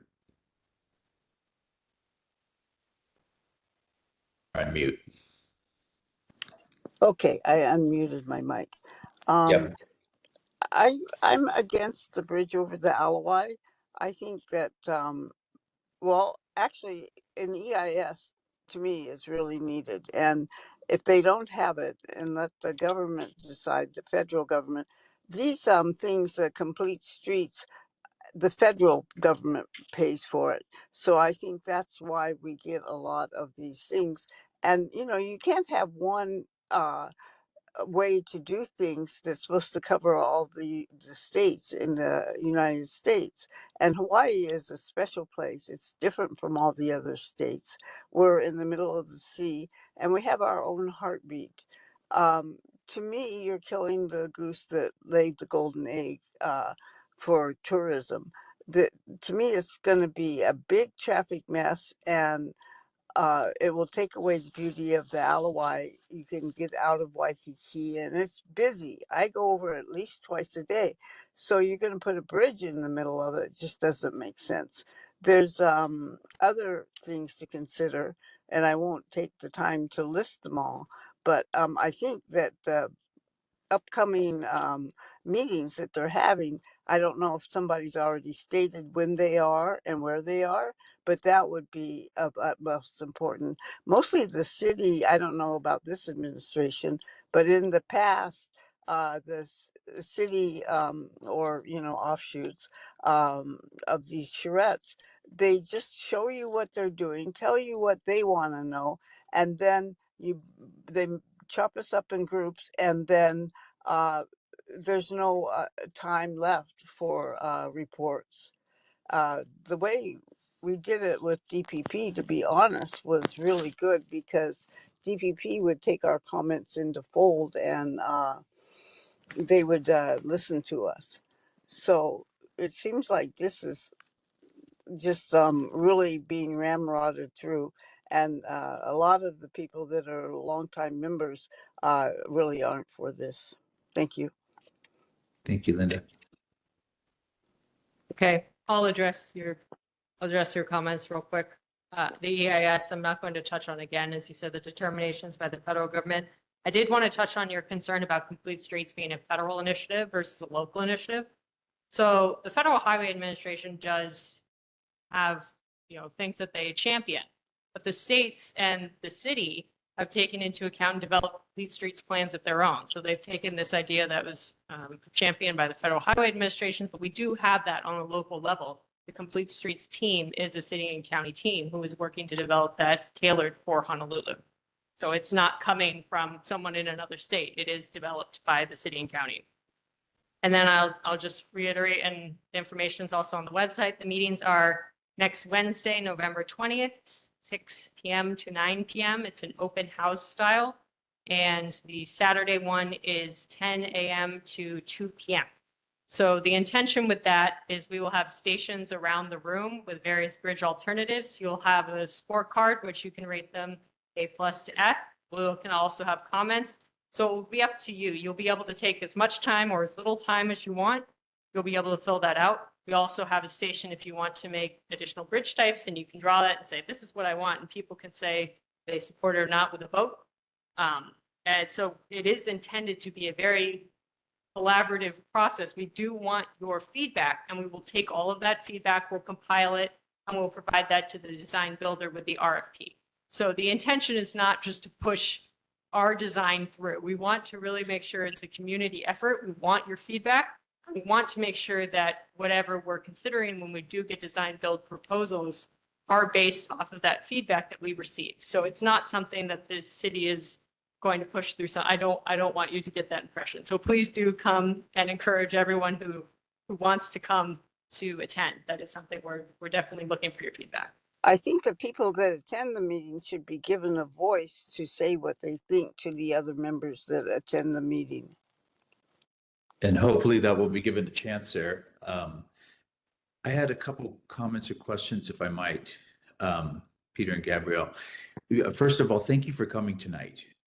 We appreciate the outreach, and Gabrielle, I think Parsons probably should have been on this probably from the beginning. I was curious how much Parsons is being paid as a consultant in this to wrangle this all together, but I suppose that's another matter. However, there's been some really good points made. First of all, yes, we should refrain from calling our friends who like bicycles part of the bicycle cartel. But it seems, we all have various interests here.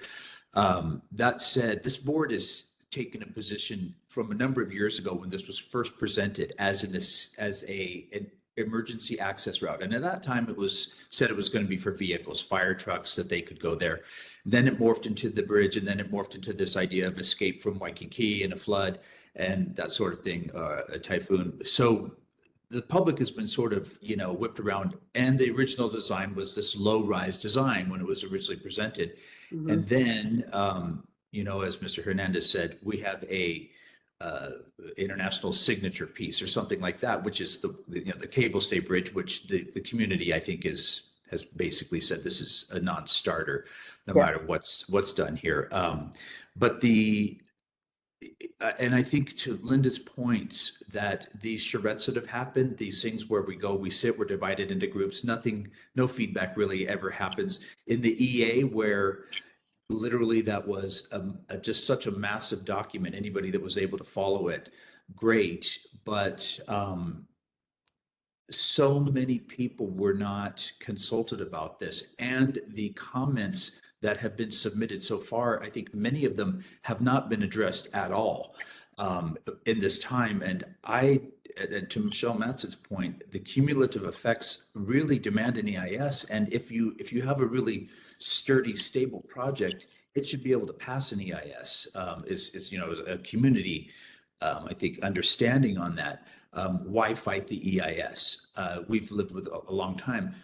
The other thing is that the alternatives. Now, the topic actually for the agenda was proposed Alawai Bridge project alternatives and environmental impact statement status. So we didn't really hear exactly about why we aren't pursuing from the department's level an environmental impact statement has been asked for repeatedly by many in the community. And then the alternatives also should include and should have very clearly included a no build, don't build anything. The alternatives that were presented, the three alternatives that were presented in the EA, if I'm remembering correctly, were a gondola, a boat, and a tunnel. Those are, I mean, come on. So you can understand why the public naturally looks at this and says, wait a minute here, we're being bamboozled by this. If this is such a great project and can stand on its own merits, which, and many people might support that, then it should be able to withstand a reasonable degree of public scrutiny and public input. And I think what you're seeing here is that we haven't had that. And this thing next week, that's fine. And it's great that you're having that. But what I'm feeling and what I think many members of the community have always felt with this is it's a fait accompli, just waiting for us to run out of steam so that it gets built. It's, as it's been presented tonight, it's not about should we have this bridge at all. It's about which of our designs do you like better. It's like telling a kid, do you like Coke better or Pepsi better, or a Fanta or a Coke? Maybe I want water. So there's a lot of considerations here where the community just, I think, has rightly not felt listened to with all of the inputs in the EA coming back. I'm glad to see that it looks like there's some movement here, but there is not an emergency to build this bridge. And the Macaulay option, which was on the table for many years, could be done cheaply, quickly, easily, and probably should be done whether this design is done or not. And no one is, of course, against safety for our bicyclists. Otherwise, a nightmare for your bicyclists. This is part of a larger complete streets project. I'd like to even know how it would land. And also, at the time of the EA, when I submitted comments as well, there was no cognition of the proposed dams from the Alawai watershed project. None, but this is happening, 100 feet up the canal. So I don't know who you've been talking to there and how that's come about, but I haven't really seen that, knowing that I've been following both of these, and I might have missed that as possible. But these are a lot of just basic concerns that we have, and I applaud that you're having these community meetings, but I would suggest that they're more of a starting point rather than a finishing point. And anyway, thank you for coming tonight. I don't, anyway, we're not going to solve all this tonight, but if you want to address any of those, you're welcome to. And then after that, we do need to move on to the next item. Yeah, just briefly, we are interested in getting more input, not only from the charrettes, but as Gabrielle mentioned in the presentation, we will have another public comment period on the draft EA and on the final EA. But I do want to emphasize that we genuinely are looking for alternatives to the current design. We are not putting our thumb on the scale of the current design. We are, in fact, putting our thumb on the scale of alternatives to it.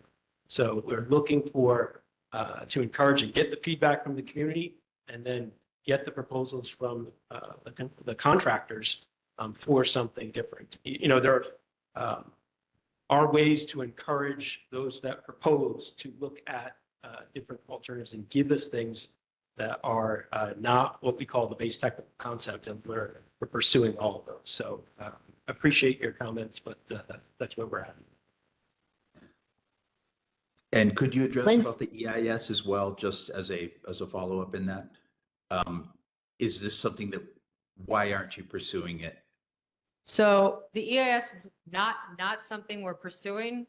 Part of the process is we do develop the environmental assessment, and as the environmental consultation process has gone on, we have asked for community input from, as I said, the Section 106 parties, which triggered a number of other things, such as the comfort station that they were concerned about that we did take into account. So we have been asking the community if there are impacts that they think we didn't consider. That did come up in the consultation process, and it has been incorporated.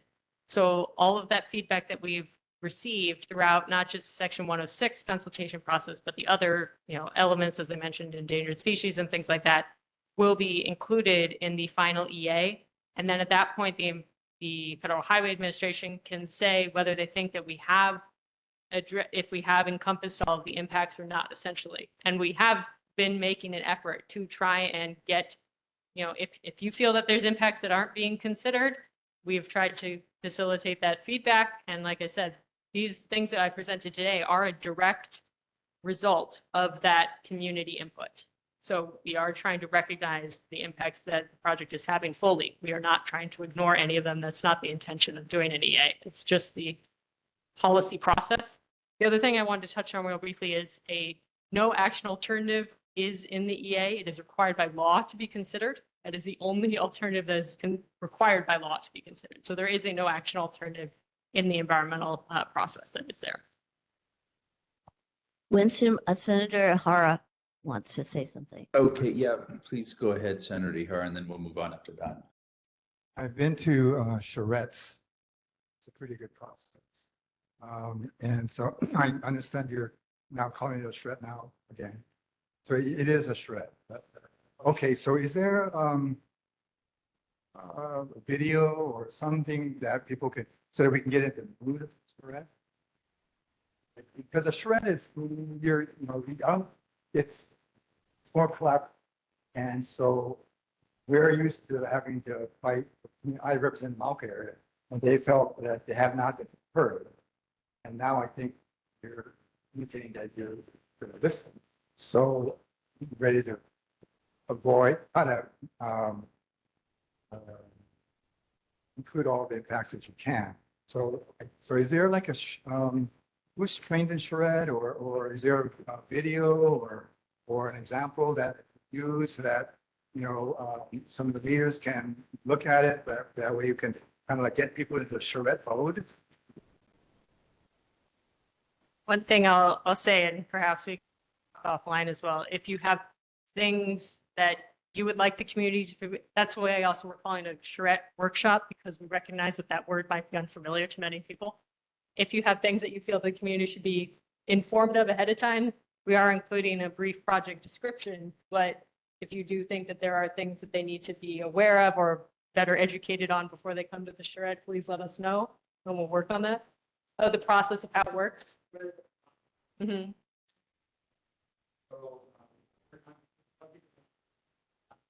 Okay.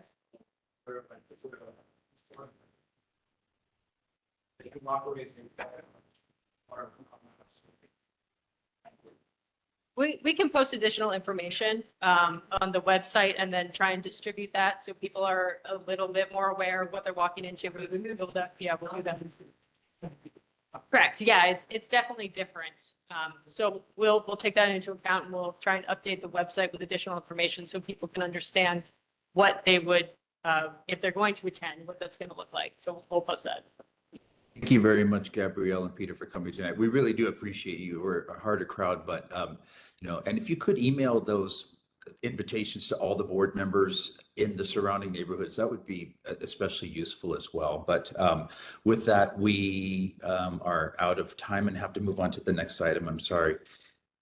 I'll just say real quick, if you do have additional questions, the contact information is on the Alapona website. Feel free to email us questions. We will respond to them. Thank you. Okay, and with that, we have, thank you very much for coming tonight. We have Director Babcock from the Department of Environmental Services to talk about the sewer service charge increase proposal. Mr. Babcock, are you here? Yes, good evening, Chair Welch. Roger Babcock, Director, Department of Environmental Services. Good evening, everyone, board members and community members. Thanks for staying this evening. And thanks for having me here to give you a little presentation on our proposed sewer fee increase. I'll kind of go through this information, tell you about our next steps, and then be happy to answer any questions that you have. And I'm also, if you have future questions or things that we aren't able to get to tonight, I'm happy to come back. The flyer, which is available online, it is in the agenda also. This information and additional information is available on our website, which is at honolulu.gov/ENV. So ENV stands for Environmental Services. We take care of wastewater and solid waste for the county. So on the wastewater side, we take care of the sewer collection system, which is 2,100 miles. We have 72 wastewater pump stations, 9 wastewater treatment plants. Your area here is serviced by the Sand Island wastewater treatment plant down in Sand Island, which is the largest treatment plant in the island and in the state. The overall summary is that beginning July 1st, this coming July 1st on 2025, we're proposing the first in a series of 10 years of sewer fee increases. And I'll kind of explain why it's 10 years, perhaps in a minute, or answer any questions. There are 2 important things to notice. One is that we are changing the sewer fee structure, the structure of the way the sewer fee is calculated in order to give customers increased control over your bill. And the other thing is we're also introducing a low-income customer assistance program. Both of these things are trying to address affordability because the sewer fee increases that we're talking about are large, but they are necessary. So just so you know, we do treat 100 million gallons of wastewater every day in our system.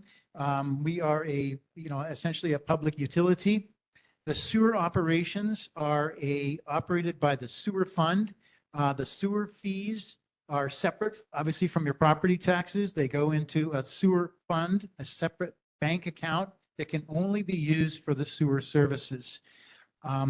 Your property tax go into the general fund of the city, and they're used to fund essentially all other city services, police, fire, parks, everything else that we do. But those 2 things are not mixed. So the sewer enterprise does not take money from the general fund. Also, for example, refuse, garbage is funded by the general fund with your property taxes. So we don't mix those 2 things together. What that means is that the sewer fund is essentially self-sustaining. So the fees that we charge need to match with our expenses. So when expenses go up, we do have to raise the sewer fees. And the sewer fees, as you may or may not know, have not increased since 2016, July 1st of 2016. And so that's 8.5 years. And it will be 9 years by the time the fee increase goes up on July 1st of this coming year. And during that time, it wasn't really necessary to raise the sewer fees, but now it is. Costs have increased and they continue to increase. And in addition, we have to do a lot of large construction projects in the next 10 to 15 years. Specifically, as the little diagram shows, we have about $10.1 billion of capital projects that we need to construct between 2025 and 2040. And about a quarter of that, $2.5 billion, is the required upgrade of the Sand Island wastewater treatment plant, which is mandated by our 2010 consent decree, which is a federal court order, and the Department of Health and the EPA and the Department of Justice made a ruling and a judgment that said we needed to upgrade that Sand Island treatment plant. And we have to complete that by 2035. So that's kind of the time factor and why we have to do this now, because we really got to get through the next 10 years, this 10-year period, and then we'll be done with that consent decree, and we can kind of move on to more reasonable sewer fee increases after that. So how much are the sewer fees going to increase? So what is proposed is 9% per year, 9% more each year over the next 6 years. And then after that, the next 4 years is 8, 7, 6, and 5%. So those are percentage increases each year over the 10 years. And just so you know, 3% of that each year is inflation. We all know inflation has been biting into our buying power over the past number of years. And so the fees that we collect today are actually worth, 20% less or so than they were when the last time fees were increased, unfortunately. So in addition to that big Sand Island project, we have a bunch of other projects that we have to do so that pipelines don't break, other treatment plant upgrade requirements, and just general maintenance of the system.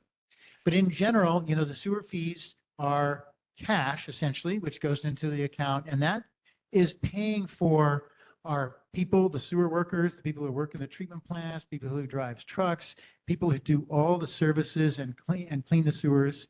So a lot of it is wages and salary. We also have a lot of other operating costs like electricity, fuel, a lot of other consumables that we pay for with cash, in addition to our construction projects.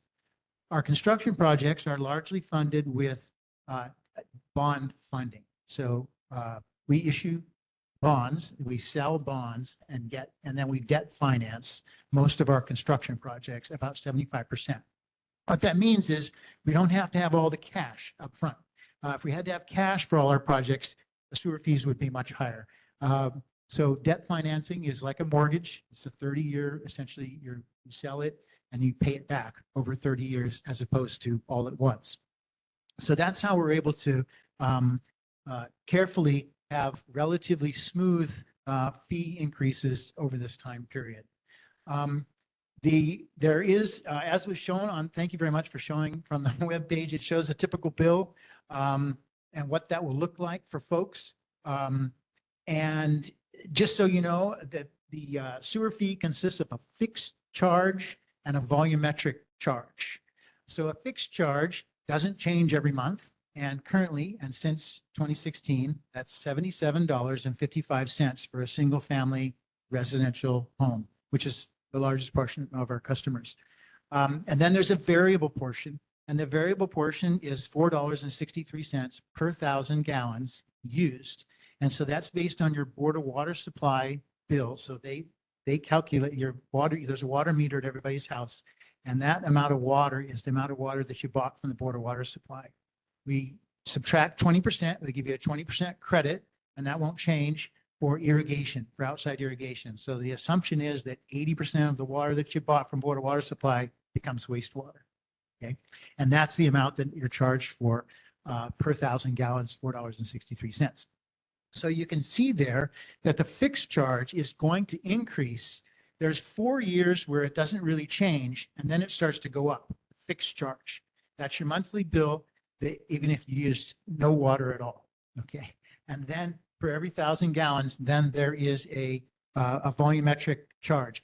Now that's not the cost per 1,000 gallons. That's the total if you use 9,000 gallons. Okay. So this is 9,000 gallons is the average water use for a single family resident across the county, based from the Board of Water Supply.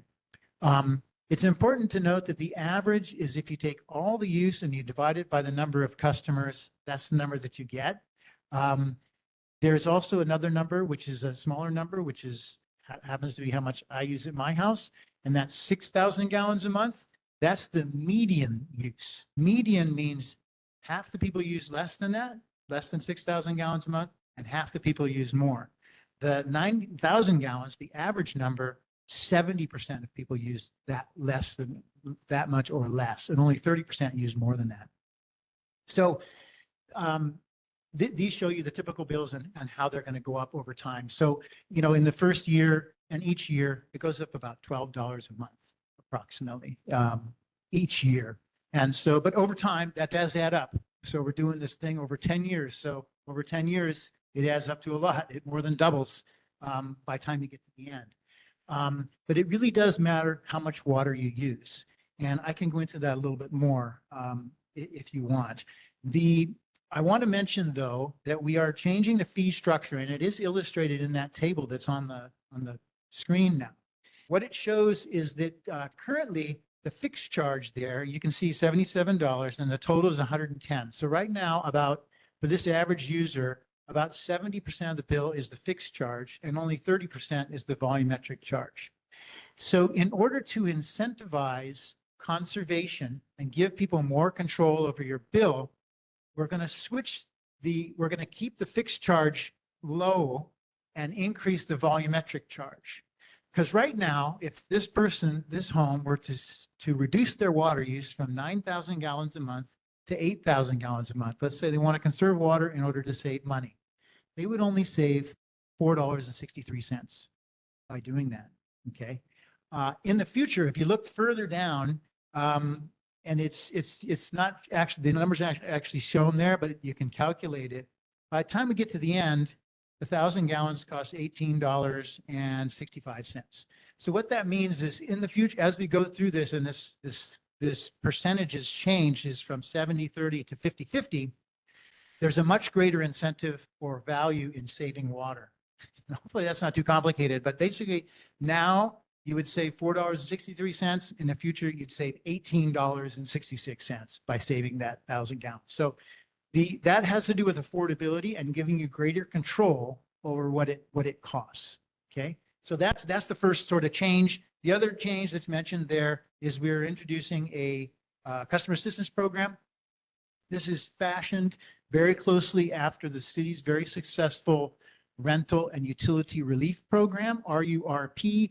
You may or may not have heard of that, but it was during and after COVID. There was a lot of federal funds, and it was distributed to folks who qualified, the same qualifications we're proposing here, 80% area median income or less, and getting essentially a credit of $20 to $25 per month off of your bill. And what that does is a lot of people benefited from this program right after COVID. I think the city distributed tens of millions of dollars through this program. And so we're proposing something very similar. And we're going to fund it for at least $10 million a year for this to address affordability for those who really do need it. And you'll notice that amount would essentially erase the increase for several years for folks that meet the qualifications, the low income qualifications. So I want to just mention the next steps, and then I'm happy to answer any questions. So the next steps are, we have a series of community meetings. We're getting to as many neighborhood boards as we can that we're invited to. But we have a couple of community meetings already scheduled. The first one is next Monday, November 18th. That's at Kapahulu-St in the evening, and those are listed on the website as well. And the second one is December 3rd, and that is at Neil Blaisdell Center. And then we have 4 more being scheduled. One is going to be in Ainahaina, one in Kailua, one in Nanakuli, and one in Mililani. And these will be in December and January. But in terms of the bill itself, the bill has already been to council and had a first reading on November 7th. A change in ordinance like this, because the fees are in ordinance, the department doesn't get to change them. It's in ordinance, so it has to go to city council for approval. To do an ordinance requires 3 readings at council. So the first reading was on November 7th. It was referred to committee, the Public Infrastructure and Technology Committee, which is on November 21st, next Thursday. That will be a long hearing where people can testify. Anybody from the public interest groups, everybody will come and testify at that committee meeting, and everybody is welcome to. And it's online. You can participate online. You can submit written testimony. Then it will go back to council and to their December board meeting, which is on December 11th. And that would be the second reading, assume it passes. Then it's referred to another committee, the budget committee, at their January meeting, which will be January 14th. again, another set of, another hearing. And assuming it gets through that, then it could either get a third reading, its third and final reading, presumably, on either potentially in January 22nd or on February 19th. And these would all then, as I mentioned, go into effect, the first increase on July 1st of next year.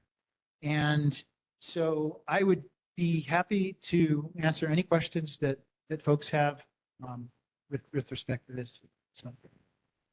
Okay, thank you, Dr. Babcock, for coming tonight. And this is already in the city council. And as you said, the committee meeting will be next week on the 21st. There's going to be a lot of very specific and detailed questions there that you'll be answering, I know, and maybe a lot of those might be duplicated here. So for folks that are really interested in this and want to follow this, I would suggest that that's an excellent place to go, as well as some of these other community meetings that the department will have. And just due to time constraints, any questions, please keep them as brief as possible, because this one is, a bridge, well, yeah, sewers. We all saw what happened when we didn't have sewer capacity after the big rain in 2024. Hi, Laura Ruby, Mo'ili resident. I have concern. We have lots, well, for the whole community, we have lots of high rises that are going up.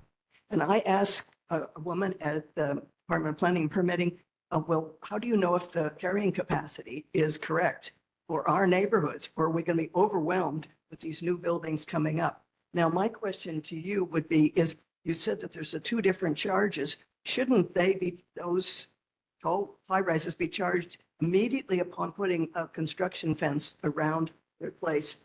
And only when they use the volumetric then would they be charged that way appropriately. It would seem to make sense. And then there's one other thing. There was a digging on Kahuna Lane that was a retrofit, I believe, for the checkerboard building. And I think that it was a backwards way of doing it. Everything should be accounted for before any building construction takes place. And if your department figures that it's not carrying capacity, that has to be told. Thank you very much. Thank you for those questions. There is a lot of folks have concern about whether, all of the development, especially in Kaka'ako and stuff, whether we have capacity. And the sewers in the downtown area and generally in the Sand Island Basin, except for when you get up far into the neighborhoods further away, are adequate, and they're very large, and we have capacity, already planned capacity for the development, all the development that's scheduled to be put in place. So that is, that's not a problem at this time. With respect to the charges, when you get a building permit to build something, part of that process is a sewer connection application. And for new developments that are multifamily things, there's a very, very large fee associated with that. And that does have to be paid upfront. And then you're correct, only when it's then occupied do they start to pay the regular monthly charges. And so that is the way, and then any upgrades that are needed in order to make the connection, or if there are any inadequacies, perhaps just locally in that street or nearby streets, the developer is required to make all those upgrades, any upgrades that are necessary. Otherwise, it wouldn't get approved. And so the city, the way the sewer system works, and for the most part, the city does not put in sewers anywhere. It's always done by developers. So if you want to connect or have a sewer or develop, say 10 houses or something, if there's some place where there's some vacant land and you buy it, you have to put in the sewers yourself. You have to meet all the city design requirements, and then it gets dedicated after it's all approved. It gets dedicated to the city for free. And then we own it and maintain it, of course, forever after that, and then charge, the monthly fee. And they also have, again, essentially a connection fee. Everybody has that. So, and then, yeah, I'm not sure about the Kahuna Lane, what that was, but I can talk to you about it. Yeah. Okay, thank you. And Margaret, you have a comment? What I've noticed recently is that the Board of Water Supply is giving exemptions to all of these new bills from the sewer connection. And they've all had exemptions and the developer is not paying for that. And especially if they've got an affordable label slapped on them. But that seriously, I mean, Cooley Place, Pahoa Ridge, all of these new builds that are going up, they've all been waived, all of the fees from you guys. So no, they're not paying for it. You can double check your information. Yeah, that's a good point. So I'll address that. So you are Well, correct. It's big, There is, it's huge. yeah, so And the people, TOD, all the TOD stuff, they were all given exemptions as well. So, no, they're not paying. yeah, so it, HHFBC, they're all like waiving all of the fees for connections. And applications, they don't have to pay for applications either. yes, so you are correct. There are programs to stimulate or facilitate both TOD and affordable housing. And so that is a political decision. It's in ordinance, and it's both at the city and the state level to be able to promote those kinds of projects. Not all of them. There are some like that, but the ones in Kaka'ako are not affordable. The really large, big developments that are happening Yeah, there. that's TOD. And Yeah, I'm pretty sure- seriously, I mean, really, they've all been given the waivers. Yeah, so a lot of folks are eligible for waivers, and that's a But it's not decision of just whether the we want to affordables. support. It's it's the developers they know how to, especially with the governor lifting all of the rules for them. But seriously, the ones that have come to us that we, weighed in on, that are outside of the TOD, they've all been given exemptions. It's true. And yes, and I think the directors addressed that yet. And that's a good point to bring up in the committee meeting next week, I think, Margaret. Michelle, after you, I think we'll need to move on to the next topic. Go ahead.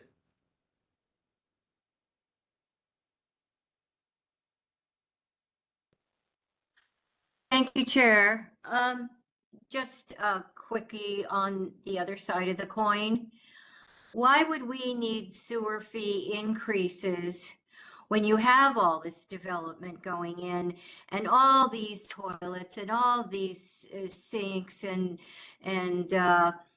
amenity pools and all the water consumption going down the sewer? Why don't you're going to be generating a lot of revenue from all those charges of the new development on a monthly basis per unit. So why are we being targeted first? Why can't we see whether all this development is going to take some responsibility? Yeah, thank you for that question. So the way the sewer fees are determined is we do an evaluation, a study of revenue requirements. In this case, it's a 15-year. We have 15-year projections in terms of our construction projects and our operation and maintenance fees. And then we figure out our revenue. So that's revenue requirements. And then we do revenue projections. And so the revenue has to meet the revenue requirements. And so all growth is factored into all those calculations. So the new users do not provide nearly enough additional revenue to meet the revenue requirements for the department.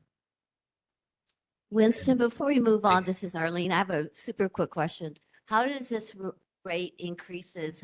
Is it going to affect the conversion from cesspools either into a new sewage line or some other method of treatment? Yeah, thanks. So we've been here to talk before about cesspools, and there are some cesspools still in the area here Septic and tanks. kind of throughout the island. Not a whole bunch, but there are some. Island-wide, there are about 10,000 cesspools. Most of those are along the North Shore and will likely not be sewered.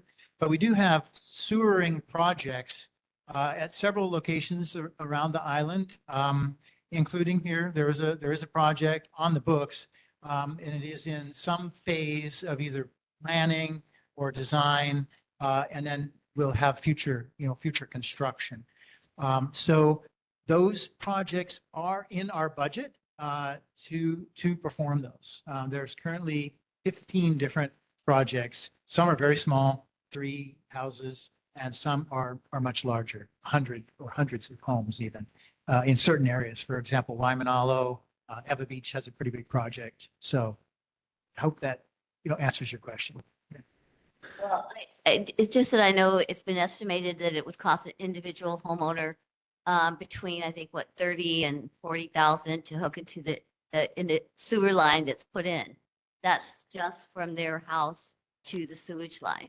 So I was wondering if these rate increases will increase that fee.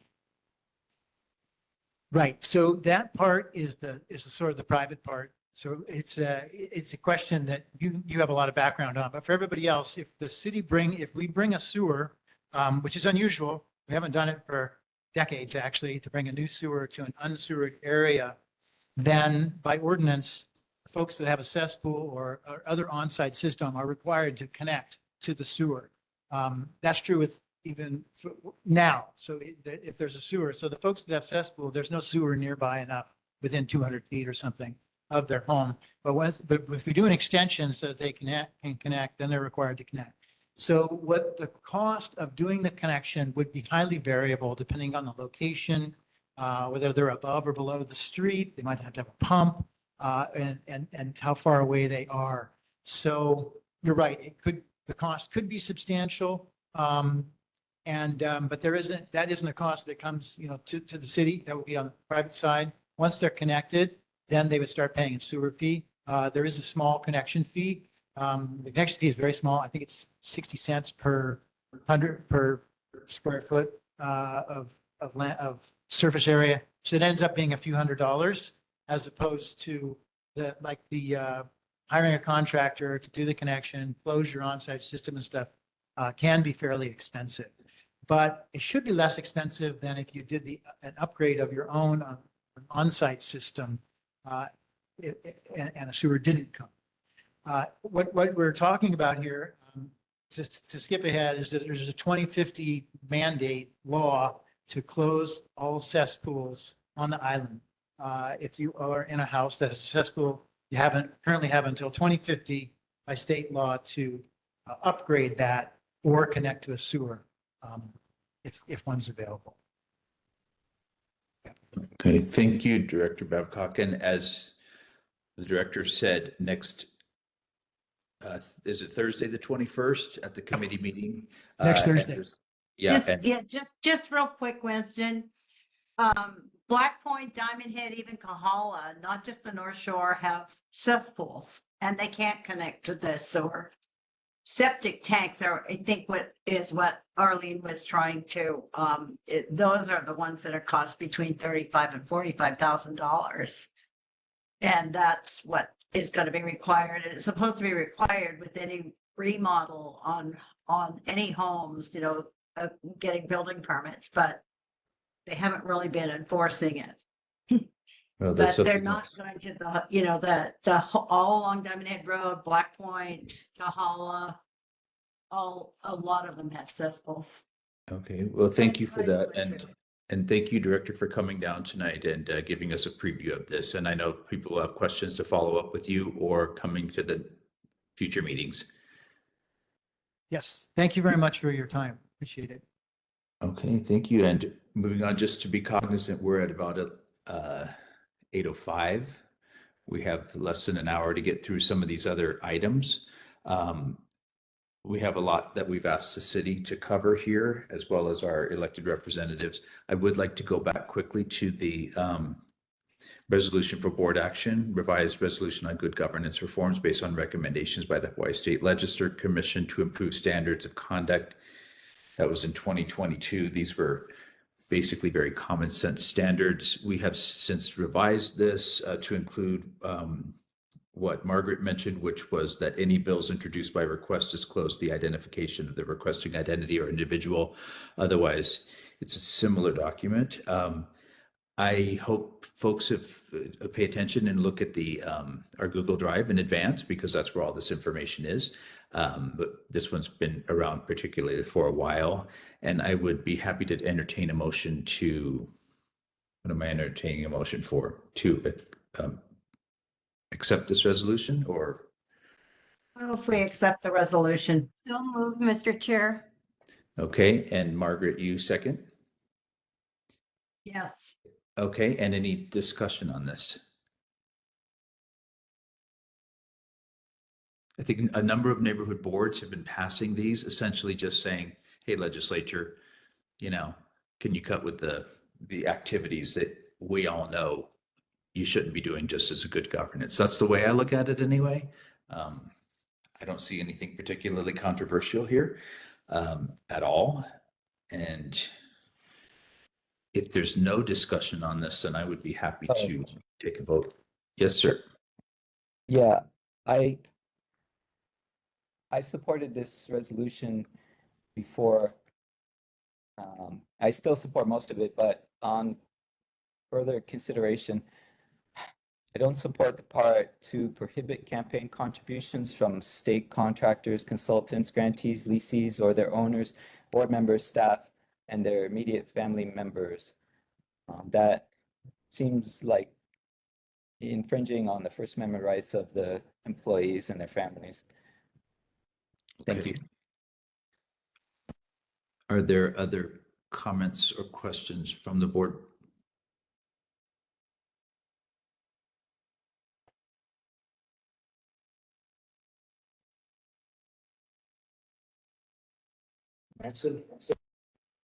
Michelle?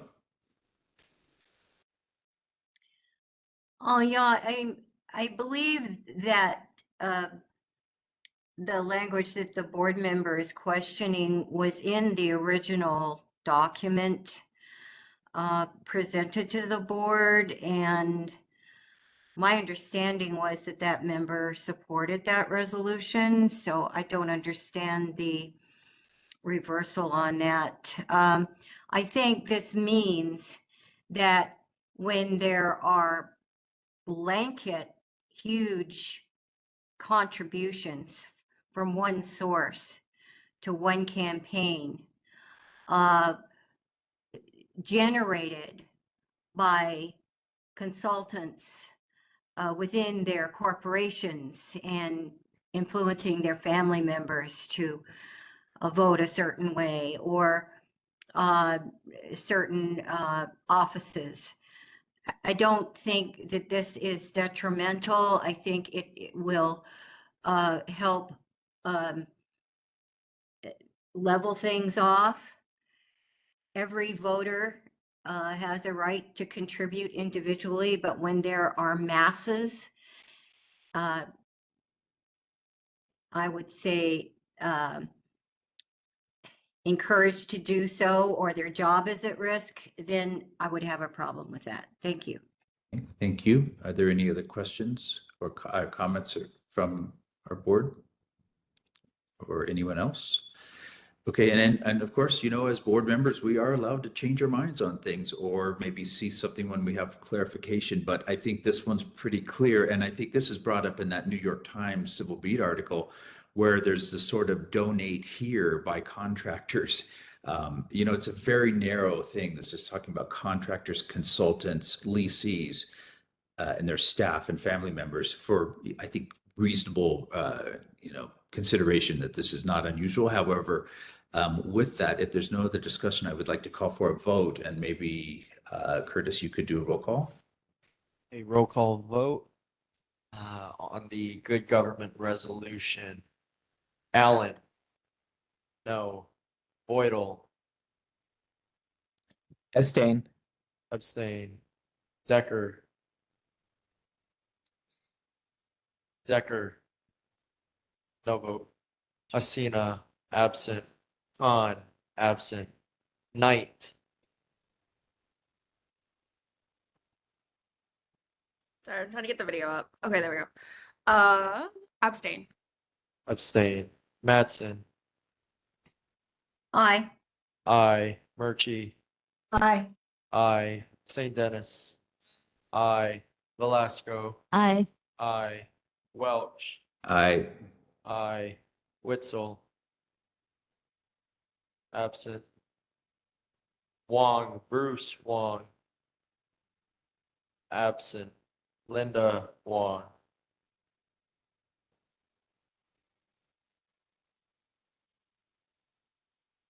Linda Wong, I don't see her on here anymore. Oh, yeah, She's they are. on. Linda, She's are you on. here? Linda, are you, can you unmute yourself?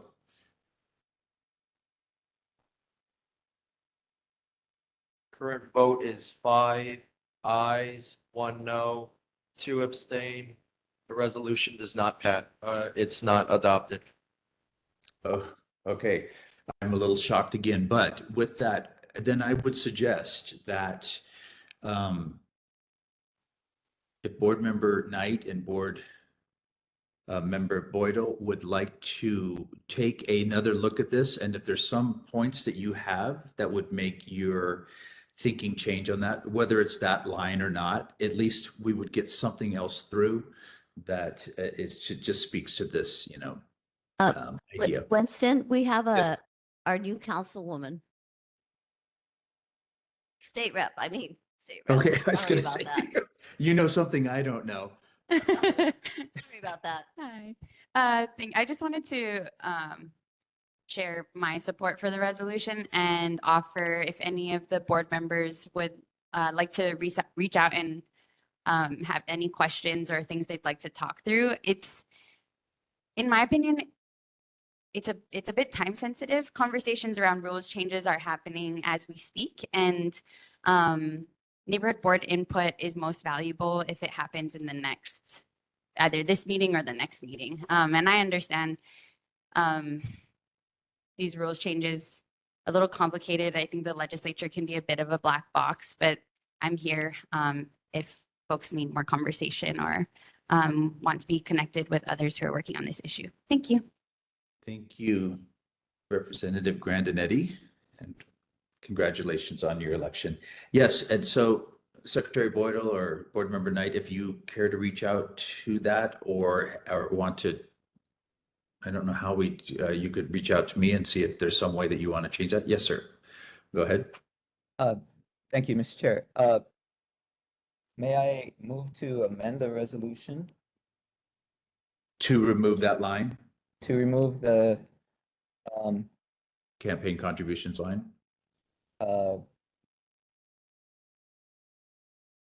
Yeah, I would just say remove the staff and their immediate family members from the end of that line.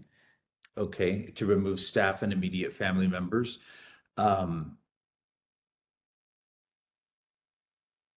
Okay. Is there a second? Is there a second?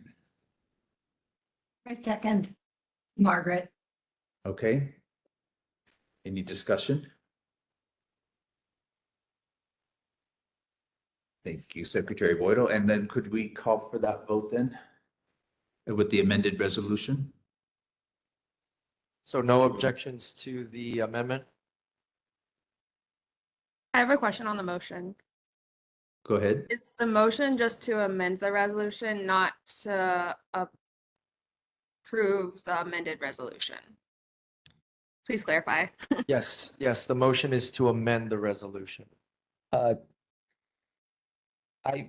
sorry, I meant to Or adopt the resolution adopt as the amended. resolution with the amendment Okay, of removing staff and Family members. immediate family members from the end of the Okay. fourth paragraph from the end. okay. Is that clear? We're voting on the amended resolution. Okay. Alan, No. Boydell, Yes. aye. Decker. Decker, absent. Hasina, absent. Han, absent. Knight, Aye. aye. Mattson, Aye. aye. Murchie, Aye. aye. St. Dennis, aye. Velasco, Aye. aye. Welch, I, aye. Witzel, absent. Bruce Wong, absent. Linda Wong. Member She's Linda Wong on, she's online. on. She's on. Her mic's on. Linda, are you there? Yeah, you just unmuted. Try it again. Are you voting, Linda? Aye, no, abstain? If you can't talk, then chat, put it in the chat if you can. Current vote is 7 aye, 1 no, none abstaining. This is The Linda. Can you hear resolutions. me? Okay. Yes, okay, go ahead, Hello, Linda. this is Linda. Hello, Yeah. Winston, this is All right, Linda. member We can hear Wong, you. I vote aye. aye. I vote aye. Resolution is adopted as amended, 8 ayes, 1 no, 0 abstentions. Thank you very much. And if you could email me a copy of the amended resolution, we'll Okay. get that distributed. I will do so. Thank you very much, Curtis, and thank you, Secretary Boydell, for your amendment on that. Yeah, it's better not to let perfect be the, what's the slogan? Don't let perfect be the enemy of good, or whatever it is. So thank you for that. So again, 45 minutes here for our managing, I'm sorry, our Director Crucky, Department of Community Services. He has a lot of. Winston, can you hear me? I vote aye. I've been Yeah, locked yeah, out all we this got it. time. Yeah, we got it, Linda. So we're Since the moving on. beginning, the first one I wanted to vote aye. Would Well, I that's- have, yes, I don't think it would have changed the outcome all anyway, right, but thank you. okay. So so we have just a little bit of time with Director Crucky. So if we can let him get through what he needs to, and then perhaps if it's specific things, follow up with him directly, and then we have our elected representatives. So with that, I would like to invite Director Crucky to take. Thank you, Chair. I'll try to get through this pretty quick. The person talked about the block obstruction. If you can either put the exact place on the chat or email me at anton.crucky@honolulu.gov. I'll check into that. Thank you, DTS and ENV, for coming. Most of the I always start with you should look at the mayor's newsletter. It recaps some of the things you talked about tonight, but other things that we're doing. I think that one item that Winston and I were involved in is Pride Month and some of the dedications and the parade, and it just shows the mayor's position on inclusion there. So please, you can check that out online.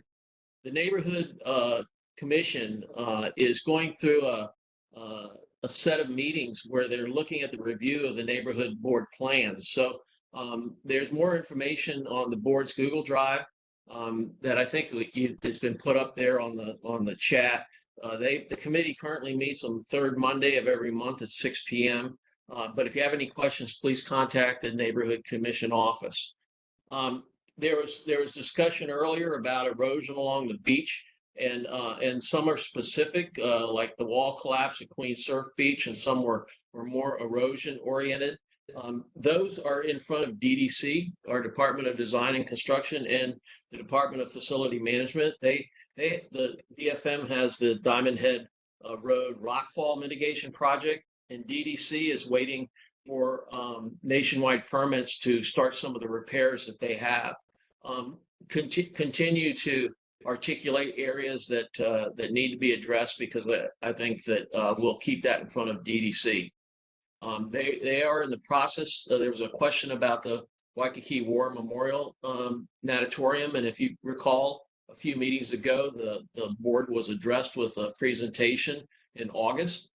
There aren't any additional presentations which are asked for to do that, but this is an ongoing DDC project. So if there's particular questions, you can refer them to me. But right at this point, there isn't an additional presentation. That what you saw is the presentation. There was questions, although we had DTS here earlier, that was about the bridge, but there were questions about the pedestrian island crosswalk at 933 Kapahulu Avenue over there by Leonard's Bakery. And so the pedestrian island on Kapahulu Avenue at Charles Streets includes yellow pavement markings and reflectorized raised pavement markers around it. In addition, DTS recommended the installation of additional yellow dash striping to guide motorists turning left from Charles Street onto Kapahulu, and additional yellow transfers striping on the Mackay side of the island to increase conspicuously of the end of the two-way left turn, the lane before the island. The Department of Design and Construction completed the installation of these modifications on October 31st of this year. The decision to construct, there are questions about the decision of constructing the island. That decision was to construct the island instead of raised crosswalks was not based on cost considerations. The pedestrian island improves the crossing by narrowing down the travel way and providing a refuge area for pedestrians. The narrowing effect should encourage motorists to travel with caution, while the refuge area will allow pedestrians to cross the roadway one direction at a time. Per the recommendations of best practices, the installation of raised crosswalks would not be appropriate on Kapahulu Avenue because the roadway serves as an emergency route and minor arterial for the Kaimuki and Diamond Head areas. DTS does not recommend raised crosswalks on Kapahulu Avenue. There was a question about the bus receiving electric buses. The fleet now has 17 electric buses. DTS is presently working on a contract for purchase of another 19 buses, which after manufacture are projected to be delivered to Honolulu by December 31st, 2026. Handy vans, SUVs, smaller vans, people had complaints about the smaller vans look like sedans. Why do passengers exit in the rear of these smaller vans? Can future vans have a passenger side exit like regular vans? DTS has been acquiring vehicles of different sizes and layouts to improve the ability of the handy van fleet to reach riders located in areas accessible by standard cutaway vehicles. For example, along narrow streets or where roadway direct traffic in a one-way direction with curbs on opposite side of the passenger side exit. For example, various office towers located along Bishop Street in downtown Honolulu. DTS is aware of the challenges that the handy van riders have experienced with the recently acquired smaller vehicles and is exploring alternative design options with a vendor for upcoming procurements. There's a question about the route, the bus route 200 and the letter that was written in October. There is a November 14th letter in reply to that. I just sent a copy of that letter to Chairman Welsh so that he can distribute it to the members of the board, neighborhood board. Iolani School traffic congestion. There was concerns about drivers blocking driveways and residents around Date Street and Kapiolani Avenue and after school. What can be done about this? The HPD responded that the CPT, the community policing teams, made checks in the area at Date Street and Kapiolani Avenue near Iolani School before and after school. There is normal traffic congestion that is generally expected when students are dropped off and picked up. No violations were observed. When traffic violations do occur, such as blocked driveways, 911 should be immediately called so that the officer can be dispatched to the location to take enforcement actions. As always, they ask you not to personally take enforcement actions. DTS completed its investigation regarding traffic congestion around Iolani School. In general, the traffic volumes near schools, including Iolani School, typically increase before school starts and after, as you would expect. This often results in increased travel times. Iolani School expressed to DTS that they have hired 4 off-duty police officers to help manage traffic congestion and to direct pedestrians at Kamoku Street and at the Date Street, La Street intersection. Given that the traffic congestion during school drop-off and pickups is brief and characteristic of school zones, DTS does not recommend implementing any further changes to address these traffic patterns at this time. City refuse trucks, when will E&V receive new trucks? A resident raised concerns about the current refuse trucks breaking down and struggling. E&V has recently begun receiving a small amount of trucks for the refuse division. These initial deliveries have already started, and we anticipate continued shipment in 2025 with additional trucks being added throughout the year. But the concern by the constituents, very true. It's hard for them to keep up with maintenance, and they need these new trucks to come in. As soon as these trucks come in, they put them into service, and then they can do. They're doing some amazing things on maintenance in terms of predictive maintenance. I saw a presentation on that. Not in the questions, but I just want to mention that we are investigating. My department is investigating whether or not we want to bring HONU, which is the temporary shelter, to the Alawai golf course entrance area. There are some land use issues, and we're investigating them. They're not all what we thought they were, but with Safe and Sound doing its work in Waikiki, that area is starting to get built up, and it might be a good option. I'm not saying that we're doing that. I just want to let you know that that's under consideration, and if we get to that point, I'll come back to the neighborhood board at the next meeting and present that in a fuller manner. So that's my report that I have at this time, Chairman. Thank you. That was a lot of information. Thank you so much for your thorough follow-up with everything. We really appreciate it.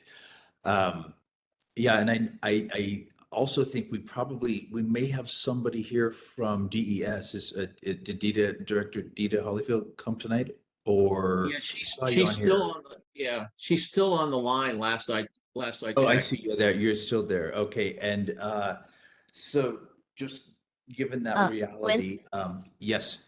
Winston, Senator Hara wants to say something too. Okay, well, let's take some questions from the audience, and starting with our Senator Ihara. Anton, I wanted to let you know, and maybe you can relay this message to the Neighborhood Commission. I asked my staff to look go to the Google Drive to get the amendments for the Neighborhood Commission, and she said it wasn't online. So if we can get it online, because we'd like to see it before the meeting. So if you can just relay that, and then I'll ask my staff to go check back on the Google Drive again, and maybe she missed it, but she you got it. Absolutely. Yeah, absolutely. Thank you, Senator Ihara. Are there any other folks online I'm sorry, live in person there? Arlene? There's no other questions. Okay, Daisy? Thank you, Chair. Thank you, Director. Deputy Director O'Keefe mentioned at the Mo'ili board that 17 trucks were received and 2 more are coming in December. So that's good news. The other thing is, I hope the mayor and DTS really looks at bus route number 200. It's great for people in Palolo Valley because that's the only way they can go in and out from Palolo Valley. But as far as the rest of the route going from Wailai through the Elf Club, etc., very few riders. That portion is very dangerous. And the other thing is the Biki bike, since now the city has gained access to the Biki bicycle. The location that was at Jefferson School on Kapahulu Avenue, it moved from the lawn area onto the street. Sometimes the articulated buses have a difficult time trying not to block the next traffic lane. And there is concern when Waikiki has big projects that they use Kapahulu Avenue as access road so that they always have no parking allowed on both sides. So I don't know how it's going to affect because the bicycles are right on the roadway. So that needs to really be moved and reconsidered. Thank you. Thank you. I took those down. Also, I saw Margaret's comments in the chat, so I've got those as well. Okay, very good. Thank you. Thank you. Yeah, I think that would really resolve congestion. And I did have a question about this from DTS. I mean, the one in front of Leonard's, I didn't see it painted the last time I went by, but they said October 31st. I'm sure I've been by it since then, and I did not see that island painted.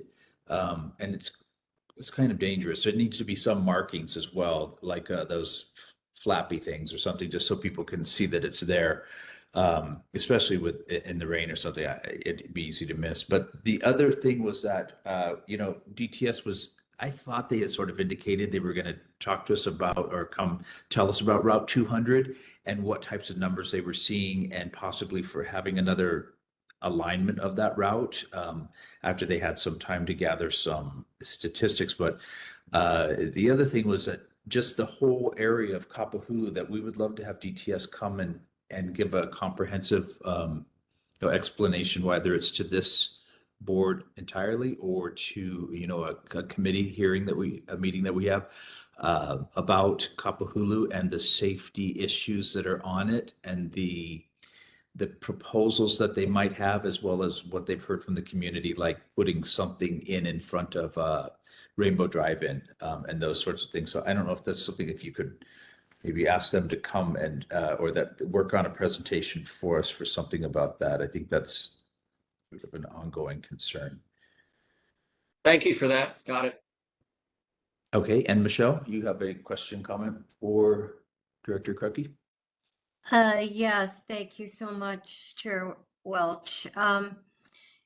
With regard to Senator Ihara's inquiry, there appear to be monthly violations of the Open Meeting Statute, Chapter 92. And I would encourage both the senators and the committee's attention to HRS 92-9A and 92-3.7 regarding complete written minutes and posting of same. Thank you. Thank you, Michelle. This is Arlene again. I just have one other quick question regarding the area of the Gold Coast and those condos. Is there an inspection schedule that the city has for inspecting those condos to make sure that they're structurally sound? I can check on that. Which Great, condo? thank you. Which condo? Well, I have to get you the address. One, I know the address is 3003 Kalakaua. And then there's one further down that's right at the kind of the end of the seawall at the top at the Tongs access to the beach. And that one, it looks like I'm sure there's pilings, but it looks like the foundation's being undermined. Kainala. Okay. Well, maybe you could get those, any other buildings of concern. to Just the Director whole Krucke. Gold Coast right there. Yeah. He's So I talking just put about my Kalakaua. email in the chat. So if you would drop me an email on those, I'll check on the inspection schedule. Okay. All right, thank you. Thank you very much, Mr. Krucke, for all your kind help for our neighborhood. And we'll look forward to more on hearing about the Hono as time goes by. And I know that Director Holyfield has been waiting to give us an enterprise services update. So with that, I will suggest that we do move on to that and just let you know, folks, we got a half an hour. We still have our officials to get through as well. So I noticed that Amanda for Tommy Waters' office has placed some information in the chat as well, which may answer some of those questions that we have in the agendas also. So thank you, Director Krucke and Director Holyfield. If you want to give us an update, that would be most welcome. Good evening, Chair. How are you? Thank you so much for this evening. I want to say good evening to Linda and Margaret, Michelle, Arlene, and of course, all the other honorable chair members. Dita Holyfield, Director of Enterprise Services. I've got a couple updates for you guys, and Just wanted to lead off with the things that Winston had asked me to cover, and then I can answer any questions. But before we get started, I wanted to just take 1 minute to introduce to you a new team member, one of the top leaders of the enterprise services. His name is Darren Matsumoto. He's on the call this evening as well. And he is a former member of the Liquor Commission, and we were honored to gain his insight and expertise. And he's joined our team now for enterprise services. He will actually be overseeing all of our venues, including the Waikiki Shell, the arena, the X Hall, the concert hall, and the campus. So it's exciting to have him here. In addition to the city business that he's involved in, he has extensive background in very high-end hotel and rentals and banquets and food and beverage, et cetera. So Darren, welcome to the team. Did you want to say hi to everybody really quick? Yes, good evening, everyone. Darren Matsumoto. I'm so honored to join this call, and I'm all about community and obviously working with the board as well. Very open collaboration to move forward and obviously have great events, but also be great neighbors as well. As Dita had mentioned, I came from a background in hotels, mainly with Hyatt, Fairmont, and Halekulani, and want to bring my expertise to the Blaisdell as well as the Shell. And again, like I said, just being great neighbors to all of you, bring great shows, but also be conscious about what kind of impact that we have with our community. So again, thank you very much for having me today, and looking forward to having a great partnership moving forward. So I want to just kick off, first of all, with item number 1, and that is with CNHA. We have successfully closed for HECO upgrades at the Waikiki Shell. And so that displaced our free hula show that we were all enjoying every single morning. So we have moved them to under Parks and Recreation, with an alignment with MOCA, the Office of Mayor's Cultural and Arts, and they are moving their show to the Hula Mound on Kohio Beach. And so it seems to be working out really well. We would like for them to have some kind of an evening performance. That's to be determined. And we also would be wanting to support them some way in the funding area. So that is not going to be returning to the Waikiki Shell as it's planned so far, but we will be looking at opening the Waikiki Shell at least at the latest, the 3rd week of March of 2025. So we already have some shows and things scheduled for then. So that's pretty much our hard deadline to reopen. And we're excited about the upgrades that we're accomplishing through the closures with HECO. The second thing I've been asked to talk to about is the noise abatement in the surrounding areas with the Waikiki Shell. Currently, with the closures, it's been a really unique opportunity for our team to align with several of our community leaders, including Dick Quinn, just to name a few. And we are just really looking at our best practices. We were able to successfully create a lot of revenue for the city and at the Waikiki Shell, a ton of interest in the number of events that we had and the diversification of the type of concerts and experiences that we gave the community. But with comes that, one is our noise and one is traffic, et cetera. So we've taken a deep dive in our best practices and tried to do a little better about some of the things, which would include the type of events that we take, and then the days of the week that we would take. And then we would also look at trying to find a balance for the number of events that we would have per se in 1 week. So those are just 2 or 3 of the ideas that we're all swirling around in terms of things that we can do, because we want to be great neighbors for everybody, especially the people on on this meeting this evening. But at the same time, we also want to be able to, offer great opportunities and experiences through music and song and dance through the Waikiki Shell and the world-class facility that we all get to know and love. So with that moment, I'm more than willing to open up any questions. We sent a official response to Dick Quinn. I believe, Darren, was that yesterday or this morning? Was that today? It was yesterday. Okay, great. We also sent an official copy to Chair Welch for his, for his learning experience as well. It's quite complex. It's very technical in nature.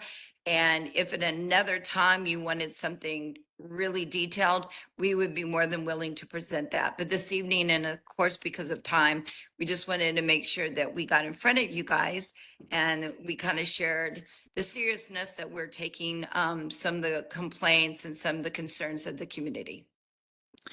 Yes, thank you so much, Director Hollyfield, and you have been very responsive to those concerns. Are there questions for the director? There's none in present.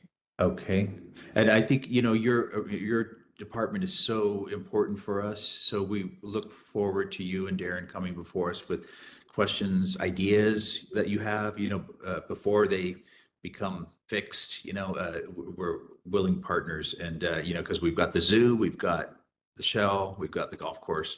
So we got a lot here for you all. And anyway, we really appreciate you coming tonight and for Director Krucky always coming tonight. So thank you so much for your time and for sticking around. Thank you. Thank you. Okay, and with that, I see Amanda's, you put a lot of stuff in the chat, and maybe if you want to go over that or summarize that for us and let us know what you got for Tommy Waters' office.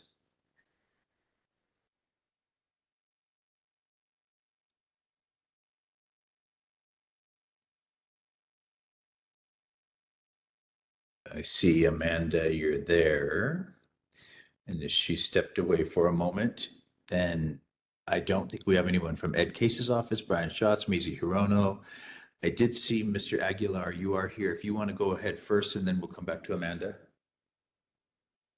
Thank you, Chair. Yeah, just in the interest of time, I don't really have anything to report, but I am here for any or concerns you might have for the governor's office. Okay, we do have a concern from Daisy Marai. Okay. Thanks, Chair. Thank you. My question is, the state DOT is still constructing the overpass by Ward Avenue for pedestrians and bicyclists, etc. When will that be completed? Because, I think the reason, I could be wrong, but to me, it looks like it's a little bit not as high as some of the trucks that might have to pass, like the military. Is there enough room, safeguards, so that they don't hit the bridge thing? Basically, I just need to know what kind of timeline you're on, and if that is enough height for military vehicles to pass through, etc. Thank you. Thank you for the questions. Yes, I will take that back to the GovComms team, and we will get answers for next time. Okay, are there other questions for the governor's representative? This is Arlene again. I have a question. Other Western states are reacting to the threat of mass deportations and the construction of detention centers. And I was wondering if this state has any plans of course of actions if we are asked to start constructing detention centers, and are there existing detention centers here?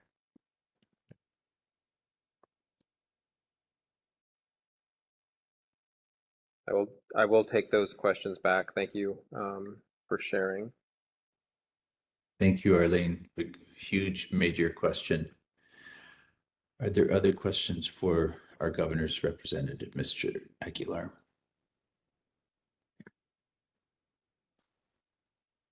We appreciate you can we have Yeah, what's the best way to reach you? Is it just by email, or do you have a hotline like Batman that we can call? It's probably through email. I'll add that to the chat now. Okay. Thank you for coming and keeping up with this board and its concerns. No problem. Pleasure I'm being going to go back, and thank you so much. And I'm going to go back to Amanda. She says she's having some microphone updates. It could be, this is like usual, they say restarting your computer gets rid of about 90% of the problem. It may or may not be true. Make sure your browsers are up to date, and restart. But she has put in something about Bill 50 relating to parades and street activities in the chat. There's a meeting on the Transportation Committee on Tuesday, the 19th at 2:30. And a CD1 in there. Bill 53 relating to SMA. Chair Waters does not believe that we should relinquish authority regarding SMAs to DPP. That was postponed on the zoning committee, postponed on 10/23. So I'm not sure where that will stand right now, postponed as in they may take it up later, but for people that follow that, there you have it. 24-176 was to, acquire the Queen Theater. Very popular. It did pass out as a CD1, and we'll have a hearing on the 11th of December. And they want to make that a venue for performances and events and whatnot in that same area, which I think it's honorable to keep the original intent of that. And it's been dilapidated for decades now. Bill 64 FD1 CD1 related to the use regulations, public hearing notice. That's going to be on tomorrow. Tomorrow. Okay. Okay, there's a good summary. Okay, this is a big one here for us. Good summary of both narrative and detailed by bill section of changes made to the CD1 of Bill 64, FD1, Land Use Ordinance, Article 5, Use Regulations, and Committee Report 310. So you may want to click on that and download that. Followed by Bill 24, it was report for the PUCDP, the Primary Urban Center Development Plan, which we have also discussed a lot in this board. This is about zoning and changing our underlying height restrictions and those sorts of things. That was reported out for a second reading and scheduling of a public hearing as amended in the CD1 form. If you're still there, Amanda, and you can put that CD1 form, that would be awesome. And I think that's it that I had from Amanda. So if she puts something in there later, that would be great. And Winston, so sorry. Thank you. I was able Okay. to log in at least through my phone for the mic. I don't know what's going on with my computer. I apologize. Okay. I just wanted to say one thing on the Bill 64, the public hearing notice. I'm sorry, I apologize. That was a little funky. It was just issued today, the public hearing notice for the November 21st P&E committee meeting. So that's November 21st, the planning and economy meeting from 9 to 11 a.m. for that one. Okay, and can you put in the CD1 for that? A link for that if you Oh, got it. sure. It should have came up, but I'll drop it again. No problem. And maybe I missed it, but I see Bill 64 in there, but Bill 24 CD1. Yeah, I encourage folks, especially if you're newer on the board, to familiarize yourself with this and maybe go down and testify. And maybe we should have a meeting with our zoning and planning committee about this. With that, are there any questions for Amanda? Thank you for your forbearance of getting on the phone like that, Amanda. If not, then we will. Mr. Chair, I had Yeah. my hand up. Okay, I didn't know if you'd forgotten to take that up before. Go ahead. I've just put it up again. Thank you, Amanda. Those of us, including Arlene, who attended the committee, I guess the area meeting held by the, I guess it's Esther's committee regarding the PUCDP, that our board really looked at very closely because of the impacts that were indicated for the area from Diamond Head to Waialae Avenue on the Diamond Head side where all the single family homes are. We were informed that DPP is no longer considering that type of development change for the area. In other words, replacing single family homes that some of which have been passed through generations for their families to be able to stay here. They were proposing that the single family lots be converted to multifamily lots with up to 5 and 6 stories of multiple units all throughout that area. And that is no longer a part of the proposal. But Amanda, could you verify that fact? Because things change all the time and we just want to know, and we were recognized by the committee for this concern, and so the board was, and so we'd just like to verify that we will continue to enjoy this community as it has been enjoyed for several generations.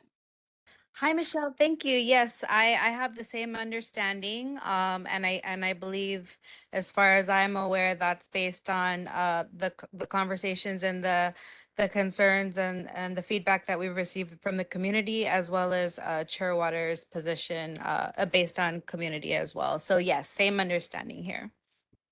Thank you very much, Amanda. Yes, I believe our zoning committee did submit the testimony for Chair Welch to present to the council. Thank you so much. Thank you. Okay, and if there are no other questions, thank you so much, Amanda. We have a few other folks here. Senator Hara, I think that, let's see if Jackson Sayama's office is not here. Anybody from Jackson Sayama's office? Sorry, Chair, did you skip Councilmember Say? Councilmember Say, sorry, go ahead. I saw something, the notes were put in the chat, and is there something you'd like to add as well? Hi, this is Chastity from Councilmember C's office. No real updates for the St. Louis area, but we're here to take any questions, comments, or concerns. Okay. Are there any questions in person for Councilmember Say's office? Winston, Senator Ihara still has it. Yes, I know. I know. I'm trying to go down the agendas as much as we can. Linda has a question. She's going to type it in the chat. She can't get out there. So with that, I would like to move on to Senator Ihara. Thank you for waiting, sir. Well, I'm here and you're almost out of time. So I'll defer to here. I'm interested in hearing. So if you have any questions, I can ask questions. We start January 15th for 60 days. And I'm thinking around a time, I'm interested in XA, the neighborhood board chairs and vice chairs meeting that was held the day before election. And Senator Hari, you are the floor majority leader, is that right? I'm the majority policy leader. And I liaison with the House, and I am on the referral committee. And yes, I'm on Labor Committee and Foreign Affairs. So I have the least or low workload because I do a lot of shuttling. So, and I can spend time with the community. Thank you. And as Margaret says, we appreciate you less. We do. Thank you. And I see, Michelle, is that emphasis or did you want to say something? Because I think maybe Sorry. Okay, no worries. Okay. And anyone from Senator Chang's office?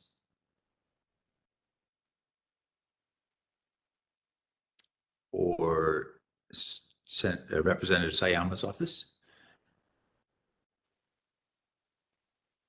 Okay, we are delighted to welcome our newest representative, Tina Nakata Grandinetti. Congratulations on your election.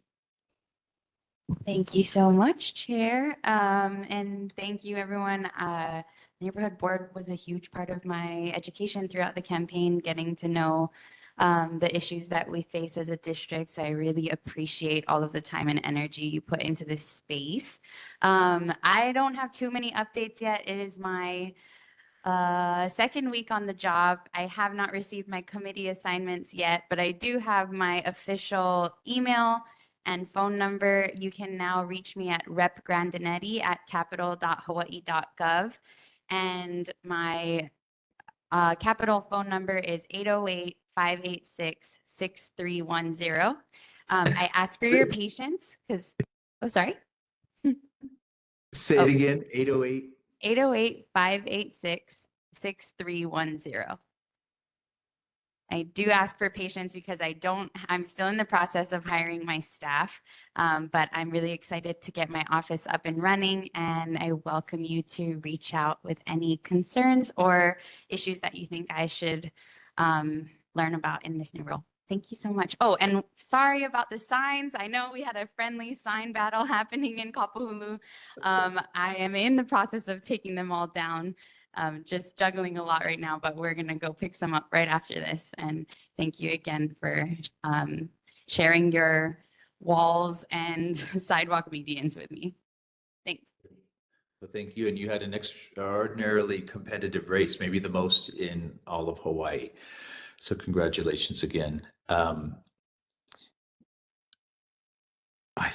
my gosh, we've gone through so much. Okay, what have we got? Some board business, chair's report, blah, blah. Let's see, called by the neighborhood.